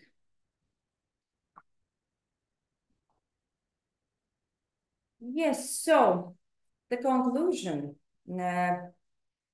for recap of all of what I was trying to go through quickly. Latvia offers numerous benefits for incorporation on an LLCs, including flexibility, favorable tax rates, especially for startups. We have special programs and special laws especially for startups to give the help for them, streamline administrative process, and the startup environment in Latvia, I think, is highly supportive with ample resources, government initiatives, and invest opportunities available. Considering these factors, Latvia presents a compelling case for entrepreneurs looking to start and grow their businesses. And yes, I encourage you to consider Latvia as an attractive destination for your business as well. And more detailed information about the startup ecosystem you can find in the webpage of our innovation agency webpage called LIA. And there you can also get really nice and good support. You can easily communicate with them, or you can also communicate with us, and we will help to find the right person or help with the advice. And mostly, I think I have run through all the main questions, and here you can see also some data about the support for startups in Latvia. Average approved startup loss support and state support for startups and innovation ecosystem. Also the types, and also there can be found more information in LIA website. So thank you very much for your attention, and I will be happy to answer the questions after my colleague's Henrik presentation. Thank you. All right, thank you, Gunther, for Latvian presentation. And if you can stop sharing now. And I will invite Henrik Link. We're moving north. We are moving north to Estonia now. So he's a senior associate at Senior Estonia law firm. So he will present you Estonia now. So I'm happy to hear you, Henrik. Right. Good. Thank you. Yes. Hello. So my name is Henrik Link. As Lauren has mentioned, we are actually indeed moving northward through the Baltics. And I'm also from your law firm from Estonia, from our Tallinn office. And I thought I'd start actually with a bit of like a tourism information thingy about Estonia before we get to the actual topics. So yeah, like you can see, Estonia is the smallest of the Baltic countries, and it is the most northern of the Baltic countries. We're actually quite close to Finland and share a sea border with Sweden. And you know, to the east of us, there's another country, and but I mean, there are actually quite a lot of similarities between Estonia, Latvia, and Lithuania. Most of those similarities you might also hear about the legal structure and the legal environment. But there are also quite a lot of differences. Like our languages are really, really different, especially the Estonian compared to Latvian and Lithuanian. Estonian is more similar to Finnish, for example. Latvian and Lithuanian are more similar to each other. But yeah, Estonia is the smallest of the Baltic countries. There's only about 1.3 million of us here in Estonia. Even though Estonia as a country by sort of land area isn't that small, it's actually bigger than Denmark or Belgium or the Netherlands, which are obviously bigger countries. But yeah, our capital is Tallinn, which is just the image on the bottom there. And one of the similarities, I guess, between Estonia, Latvia, and Lithuania is that all of our capitals have fairly well-known old town areas with sort of almost medieval buildings and kind of like nice places to attract tourists to come and walk around here. But there are definitely lots of differences. Like I said, the language and also I guess Estonia isn't as good at basketball as Latvia and Lithuania are.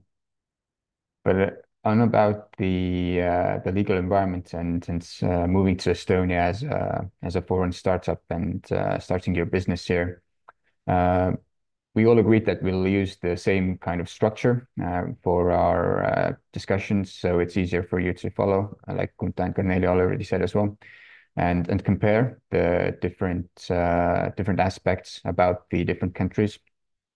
But to be honest, like you'll hear right now from what I'm about to discuss, there's a huge amount of overlap between the legal structures compared to Estonia and Latvia and Lithuania, and that's actually by design. Estonia, Latvia, and Lithuania all obviously compete with one another. We all want to attract foreign investors and we all want to attract foreign startups to come to our countries, which means that we all copy the best parts of the legislation and the legal structure from all of the countries. So quite a lot of what Cornelia and Gunta already said also actually does apply to Estonia. There are some differences and some details, obviously, that I'll try and point out. But I think the main principles are quite similar, and which means it's I guess easier and more convenient for a foreign investor to make their choices and make their decisions. You can just focus on the small details that apply for each country, and you can sort of rely that the main principles are fairly stable and consistent throughout the Baltics, which makes it also better to expand to all of the Baltics and not necessarily to only just one of the Baltic countries. Similarly to Latvia and Lithuania, the most common and the most used type or form of company in Estonia is also a private limited company. In Estonian, that's called an osaühing or OÜ. Again, the main principles are the same. It's a limited company, so the liability of the shareholders is limited to the contributions that they've made. But one of the differences maybe is the fact that for an Estonian private limited company, the minimum share capital is just 1 euro cent. That's it. That's all that a shareholder or a founder needs to initially contribute to the company, and there's no higher share capital requirements unless the company is active and operates in a specific field, such as financial services oftentimes have higher and more restrictive share capital requirements. Our management structure for the private limited companies is actually quite similar to the Lithuanian model, except that we use some different terms.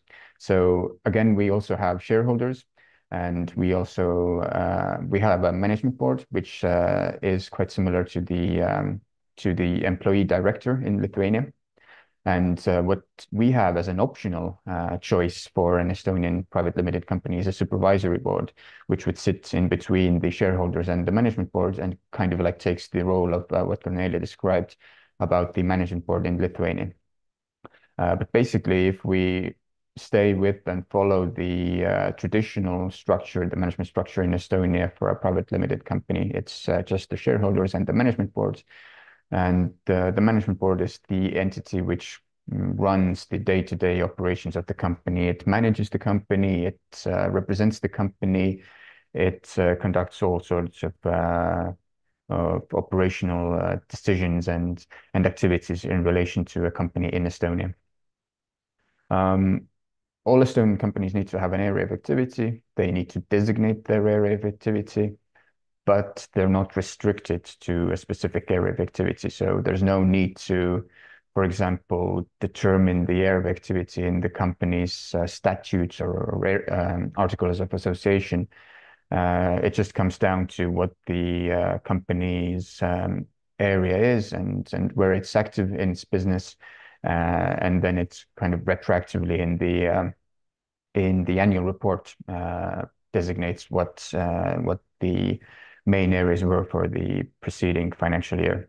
But yeah, I think there are definitely some jurisdictions out there in Europe which require a company to set a very specific area of activity and be limited to it. But that's not the case in Estonia. Companies can effectively do anything and be active in any area so long as it's legal, so long as it's not against the law. All Estonian companies need to have either a registered address or a contact person in Estonia. There is absolutely no need to have a physical office in Estonia. None of the persons related to the company, the shareholders or the founders or the management board members, need to reside in Estonia. They frankly never need to step foot in Estonia. It's perfectly possible to have a company here without ever coming here.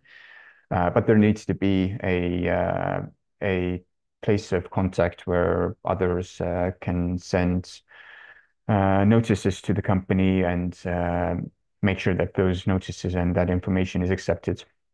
So for that, Estonia has certain specific authorized service providers who provide the address and contact person service, which is something that foreign founders very often use to make sure that they have an address here and make sure that they have a point of contact where they can accept any sort of notices from either public authorities or also just third parties and interested parties who might want to contact them. A shareholders agreement or a founders agreement between the shareholders of the company or the founders of the company is not a strict requirement. It's not a requirement at all. It's voluntary. Shareholders and founders can enter into an agreement between one another, but they don't have to. Now, this is different from the foundation agreement, which sets out the main terms of when the company is registered. But in regards to an agreement which describes the operating principles of the company and how decisions are adopted and how shares are transferred under what sort of like requirements and formalities that need to be met, that's not something that's required by law. That's just something that companies can decide to do if they want to. So when it comes to setting up a company in Estonia, like I said, the private limited company or osaühing is the most popular type of company. I'd say probably more than 99% of all companies in Estonia are a private limited company. And the vast majority of those are actually registered online. So kind of similarly to both Latvia and Lithuania, we have two options. You can either register the company online or via a notary. The online solution is, like I said, is the more popular one, but it requires, I say here Estonian ID, but it's the same as it was in Latvia. It's so qualified electronic signature from a European country would work as well. But what we most often see, especially regarding foreign founders, is that they use the Estonian e-residency card program, which is quite similar to the Latvian foreign ID system. And I'll say a few words about the e-residency program a bit later, but basically it grants the applicants also the access to Estonian public services, e-services, and allows them to run and manage and register an Estonian company and use basically Estonian ID the same way that local Estonians do, and use our own IDs. To set up or to register a company online, the main item that needs to be done and met is an application to the Estonian commercial register. That application is effectively like a web form. It's just a step-by-step form that needs to be that has open cells, and that needs to be filled out with the required information, like the name of the company, like the share capital of the company, like the address of the company, like the shareholders and the board members. And once all of that information has been filled out in the application, and the application has been submitted to the register, it takes up to 1 business day to register the company. So it's quite quick in that sense. The other option is to register the company by notary, which is the more traditional and the more kind of, in a sense, flexible way, because what the incorporation by a notary allows a shareholder or a founder to do is to, like in Lithuania, is to use a different form of articles of association. So for an online registration, the articles of association are given by the register. It's a default form of the articles, standard form. But if you go to a notary, then it's possible to use your own solution there. The documents required are more substantial, so it depends on who the founders are. If the founder is a natural person, then copies of their identification documents. If the founder is a legal entity, then copies and certified copies of the registration documents of that legal entity. And it takes a bit more time to register a company that way, up to 5 business days from submitting the application. But all in all, it's also perfectly possible, even though it's quite a bit less used in Estonia nowadays than the online registration of the company. Both options require the company to make its share capital contributions. So like I said, the minimum share capital is €1, and the contributions need to be made before the company is actually registered, which is probably one of the main kind of practical difficulties that especially foreign founders run up against when they want to come to Estonia and register a company. The issue here is that if you want to use monetary contributions, so a monetary payment to pay for the share capital, you need a bank or a payment institution account. And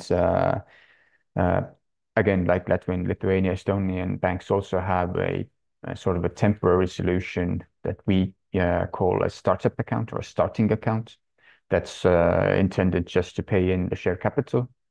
But I think maybe a bit differently to the other countries, the Estonian banks tend to want to conduct their AML already when that account is opened. They don't wait until the account is converted into a standard operational account. They want to do their KYC and their AML due diligence already before the initial account is opened. And that can be a bit of a drawback for foreign founders, because you would need to come to Estonia in person to open the account in Estonia. And the banks oftentimes want to see what the relation of the company and the founder is to Estonia. So they're a bit more conservative regarding non-residents. They like to see whether there is some sort of perhaps some sort of office space in Estonia, or employees in Estonia, or business partners in Estonia before they're really willing to open the account. But the good news is that Estonian companies are absolutely not restricted to just Estonian banks and Estonian accounts. It's completely possible for Estonian companies to open accounts in other European Economic Area countries, and they can just use those accounts instead. In terms of accounting, most of it is done online, especially if the company and its board members have have a qualified electronic signature, which usually is Estonian ID or the e-residency card. And for share transfers, usually if you want to sell a share of an Estonian company, you would need to go to a notary, but there are certain exceptions that grant the possibility to waive the notarization requirement, which would allow, especially for startups, if they have foreign investors, it would allow for more convenience and for more flexibility when there are certain transactions related to the shares of a company. So in terms of taxation in Estonia, like I said, the Baltic countries copy each other for the legal structure and the legal environment. So the corporate income tax structure in Estonia is obviously very, very similar to the Latvian one, but I should say that Estonia thought of this solution first. We started with it already a few decades ago. But the system is broadly the same. So for any retained and reinvested profits for an Estonian company, corporate income tax is effectively zero. You don't, those sort of profits aren't taxed at all. So long as the money remains within the company, if it's reinvested or used otherwise, it's not taxed. The taxation occurs only when the profits are distributed. So that's usually the payment of dividends, or it can be some other form. The dividends is probably the most traditional way. And that's the point when corporate income tax is actually levied on profits. Personal income tax in Estonia is quite a simple system, quite a simple structure. Currently, it's 20% on the taxable income. There is an annual tax-free income which depends on the income of the person. But I should say that the personal income tax system will change next year, and it will actually the tax rate will increase to 22% as well. But it still will remain quite simple in that sense. VAT in Estonia is 22%. The threshold for registration is 40,000 euros for the revenue or for the turnover of the company. And the employment taxes in Estonia are 33% social tax plus 0.8% unemployment insurance tax. And as opposed to the personal income tax, which is taxed on the employees level, the employment taxes are taxed on the employer's level. So these taxes are basically additional to the employee's salary. So this is an additional obligation for the company, for the employer to pay. Which is something that needs to be kept in mind. And I should just say that the Estonian tax system in the OECD taxation index has been #1 for quite a few years. I think Latvia is #2 in that index. So yeah, there are kind of like benefits to thinking about Estonia as a destination in terms of taxation as well. And like most things in Estonia, the taxes can be declared and paid and done everything online via our e-tax system. Employment relations, I think, are also broadly quite similar to what Gunta and Cornelia described about their respective countries. It's quite easy to hire people in Estonia, especially if they already have a visa or residence permit to come or to move here. It's a bit more difficult maybe to terminate the employment relationship.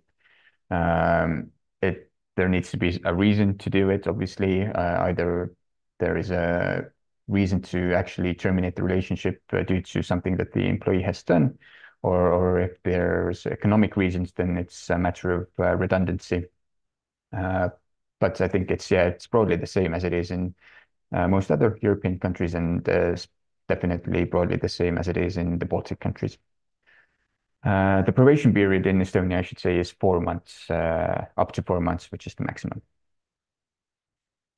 For the startup ecosystem, we also have certain templates that have been created for startups by Startup Estonia. These are, some of them are listed here, and these are very actually widely used in the Estonian markets, especially for startups. Most of the investment rounds, for example, that we see for startups in Estonia use the agreed template by Startup Estonia for its investment agreements, for the shareholders agreements, for the articles of association. And the idea behind this is that it's a lot cheaper for the companies and for the investors. They don't need to pay their lawyers to create new and kind of a new agreement and new documents from scratch. Everyone can use the agreed templates, which are accepted on the markets and are recognized on the markets, and it makes life quite a lot easier for everyone. In terms of the events and co-working spaces in Estonia, there is a fairly lively and well-recognized ecosystem. Some of the events, the more well-known events, are Startup Day, which takes place in Tartu, which is the second biggest city in Estonia, and Latitude 59, which is in Tallinn, which is a bigger event. And then there are certain accelerators and co-working spaces like Lift 99, for example, which also has, I believe, has a branch in Kiev, not only in Tallinn. Startups in Estonia, I just collected some statistics. You know, the number of startups obviously depends on what you consider to be a startup, and that's kind of like a fuzzy term in that sense. But we are quite proud of our startups. Estonia is, I guess, even quite well known for its startups. And the way it started in a few decades ago was with Skype. Skype is something that was largely created in Estonia. And once Skype was sold to new investors, the former employees there, they became quite rich and they were able to invest into other Estonian companies. And that kind of has created like a branch of companies that expand from Skype. And our newest unicorns include companies like Bolt and Pipedrive and Wise and some other quite well-known companies in Europe. Estonia also has a startup visa program, which helps non-EU founders move to Estonia, not only founders, but also employees. And in order to apply for the startup visa program, the startup needs to meet a certain criteria. Effectively, it needs to be recognized as a startup. And there's a committee in Estonia that assesses those applicants who want to be recognized as a startup. And once that is done, then the company can enjoy the kind of like the easier process of hiring non-EU talent. Investments into Estonian startups have risen quite consistently throughout the past few decades, and the numbers are substantial, and they're mostly led by quite large financing grants to some of the Estonian unicorns like Bolt and Veriff and Skeleton, and they are almost like they're close to billion euro startup rounds when it comes to Bolt, especially. Estonia, I think, has the most unicorns per capita. I think that's a statistic that I saw somewhere. But to be fair, the way we consider our unicorns is also quite flexible. Estonia counts basically any company, any unicorn that has any sort of relationship to Estonia, even if one of the founders used to be, is an Estonian or used to reside in Estonia. It's almost always or almost already considered as an Estonian unicorn. But we do have a good amount of them, and we're very proud of them, definitely. And we have some accelerator programs like Ajujat, Prototron, and Startup Wise Guys. We have quite well-known, also on the Baltic market, VC funds, venture capital funds like Super Angel and Karma and Tera VC. And we have quite a good ecosystem of angel investors in Estonia, EstFund, so Estonian Business Angels Network, that help companies in their initial stages of the life cycle. There are some governmental investment structures and funds recently as well, especially for the defense sector. Estonia is trying to now get our sort of defense technology sector up and running, and there is a state-supported fund for defense tech companies that was created.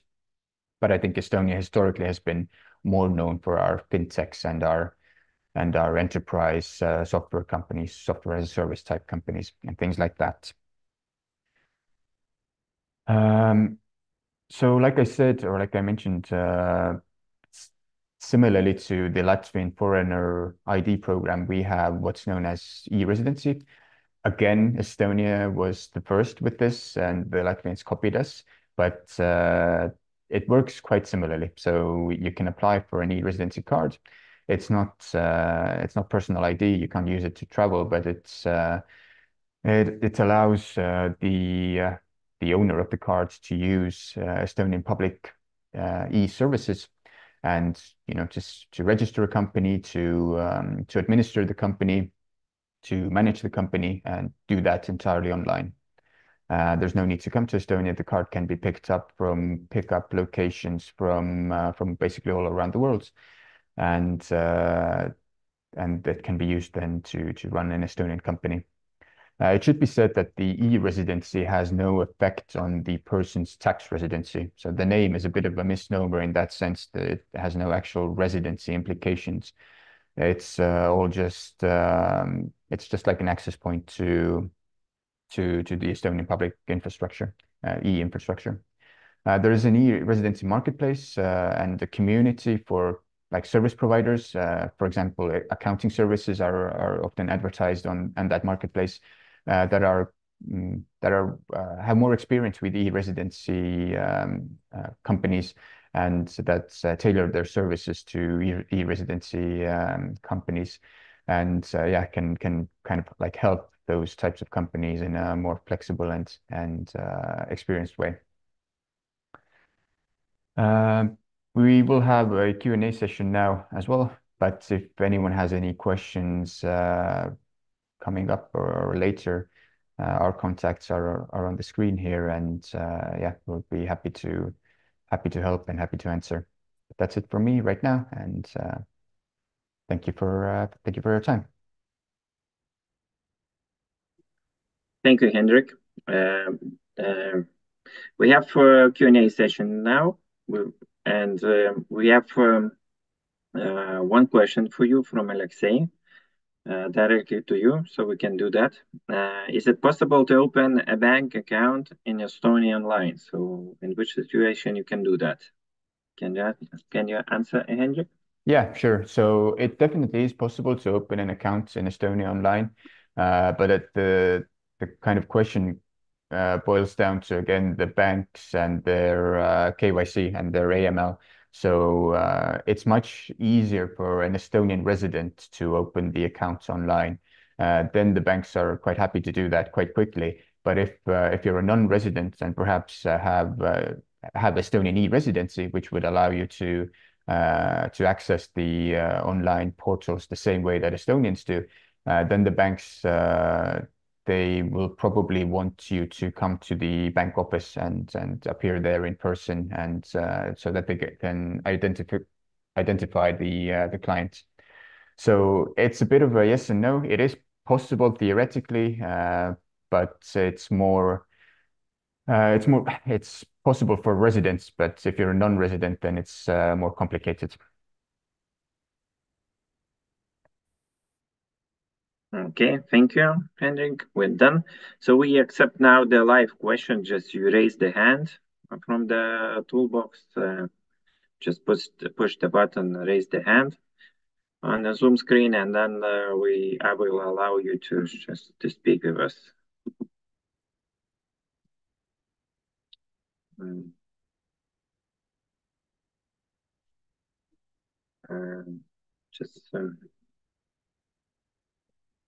I'll give it a couple of seconds more to find the button, raise the hand.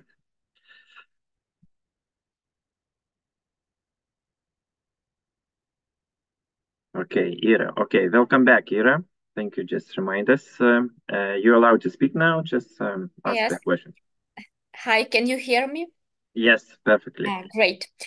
So I have a question about Lithuanian hiring to the company. How many Lithuanian team members should be at company, and how many team members from other countries are allowed? Okay. Can I just double check? Are you asking regarding the startup visa program? Not correctly.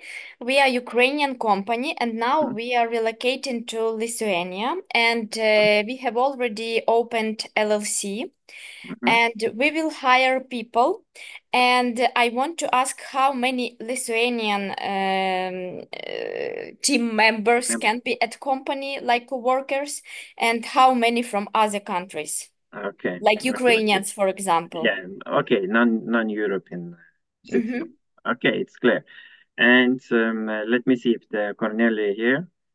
Cornelia, Yes, shall I'm you here. accept that question? Thank you. Sure. I just wanted to ask, what is the area of your company in which you operate? Sorry, could you please repeat your question? What is the area your company operates? What do you do? Are you in kind of a fintech business or? Yeah, it's R&D tech. A scientific company? Like maybe not scientific, but a developing company. Okay, the software or hardware? Hardware. Hardware. Okay. Good.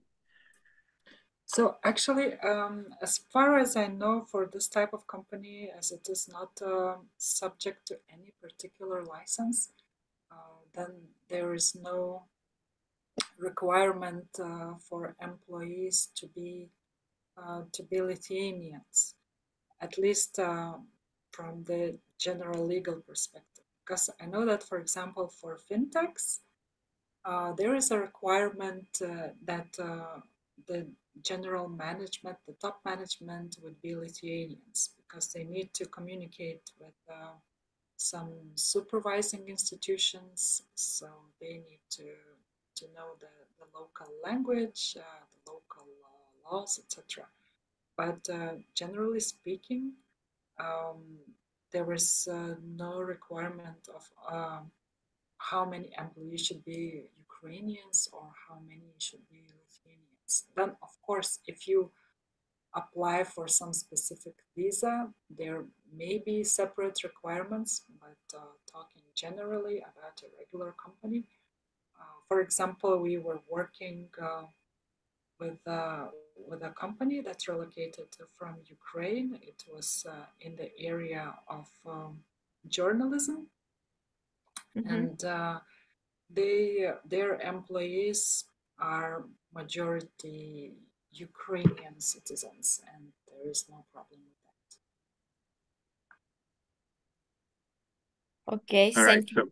Thank you so very basically much. speaking, at least it's one employee per company, which is director. So it is requirement to have an accountant or accounting company. You have to choose that one is the director and as well as acting as an accountant or not.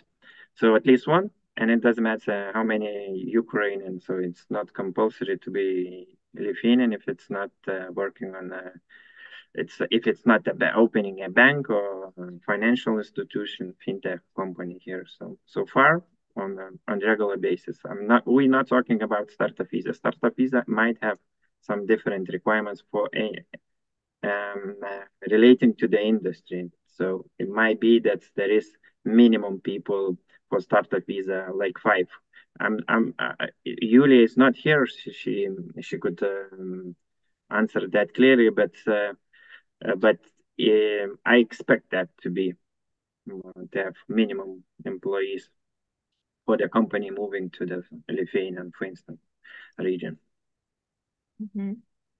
Okay, thank you a lot. And a small question. What's about contractors?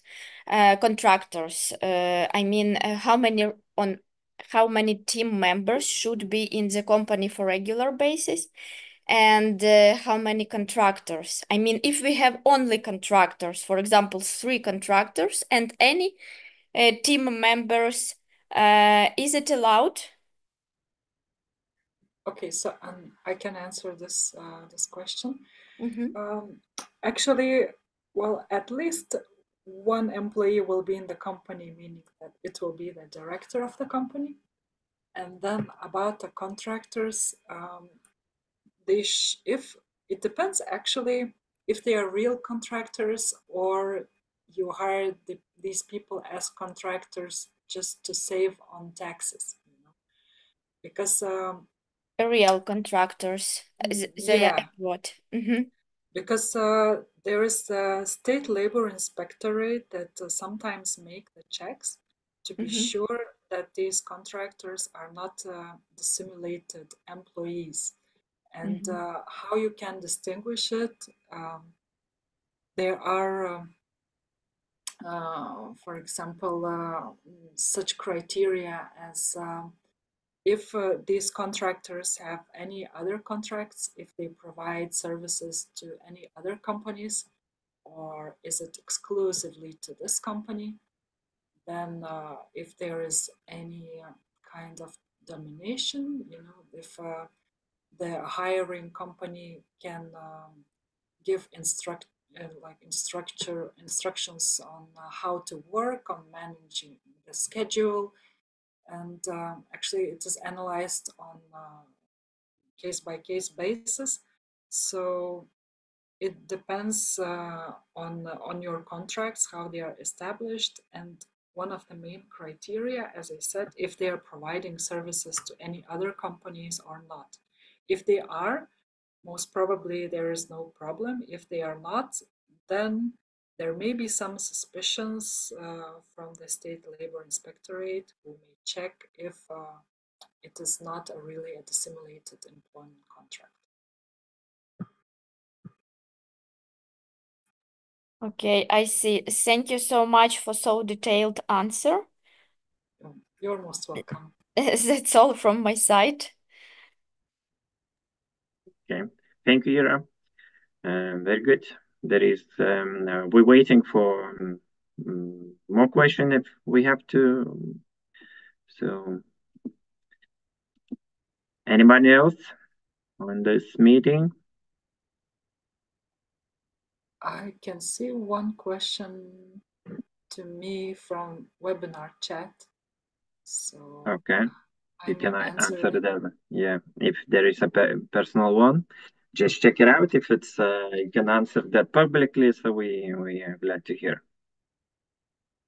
So there's one question: if a company's CEO who is a foreigner has to pass Lithuanian language exam, so this may only be requirement if this director applies for a visa, for a residence permit, and if he or she wants to apply for permanent residency, so then the exam would be necessary. Otherwise, there is no such requirement to pass the Lithuanian language exam. It's only for permanent residency.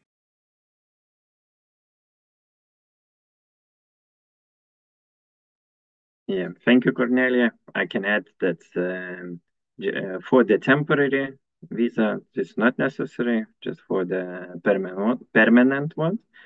So far as I know, Lithuanian language is for Ukrainians is free of charge. You and my have one friend from Ukraine who's just learning Lithuanian, and he's perfectly speaking like ačiū, dėkui, viso gero, and so on. So I'm pretty amazed.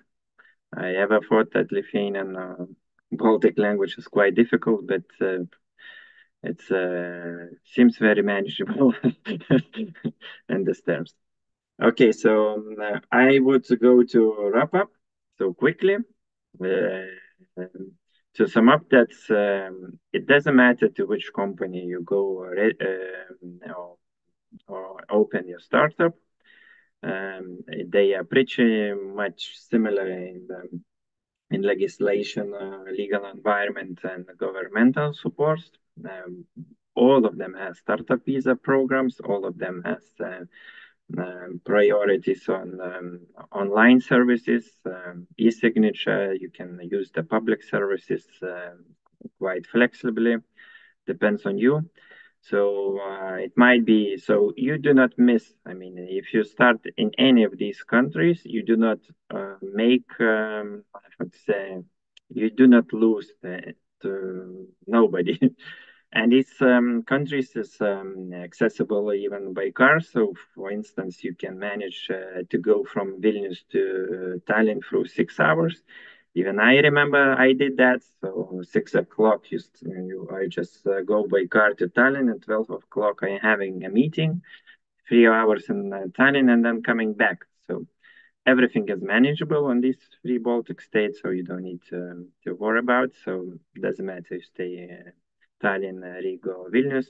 All these 3 Baltic states are very flexible and to use in all the markets. So that's very good set from Henrik, that if you go to one of these countries, expect that you go to the Baltic markets. So you come over to all of these Baltic markets, and you're here. So I'm glad being of this market discovery workshop. I'm glad that those who were listening were able to speak, to give a question and to answer them quickly. I hope those viewers who will see us online, they will find this webinar recording useful. And I wish you have a good time. So bye bye.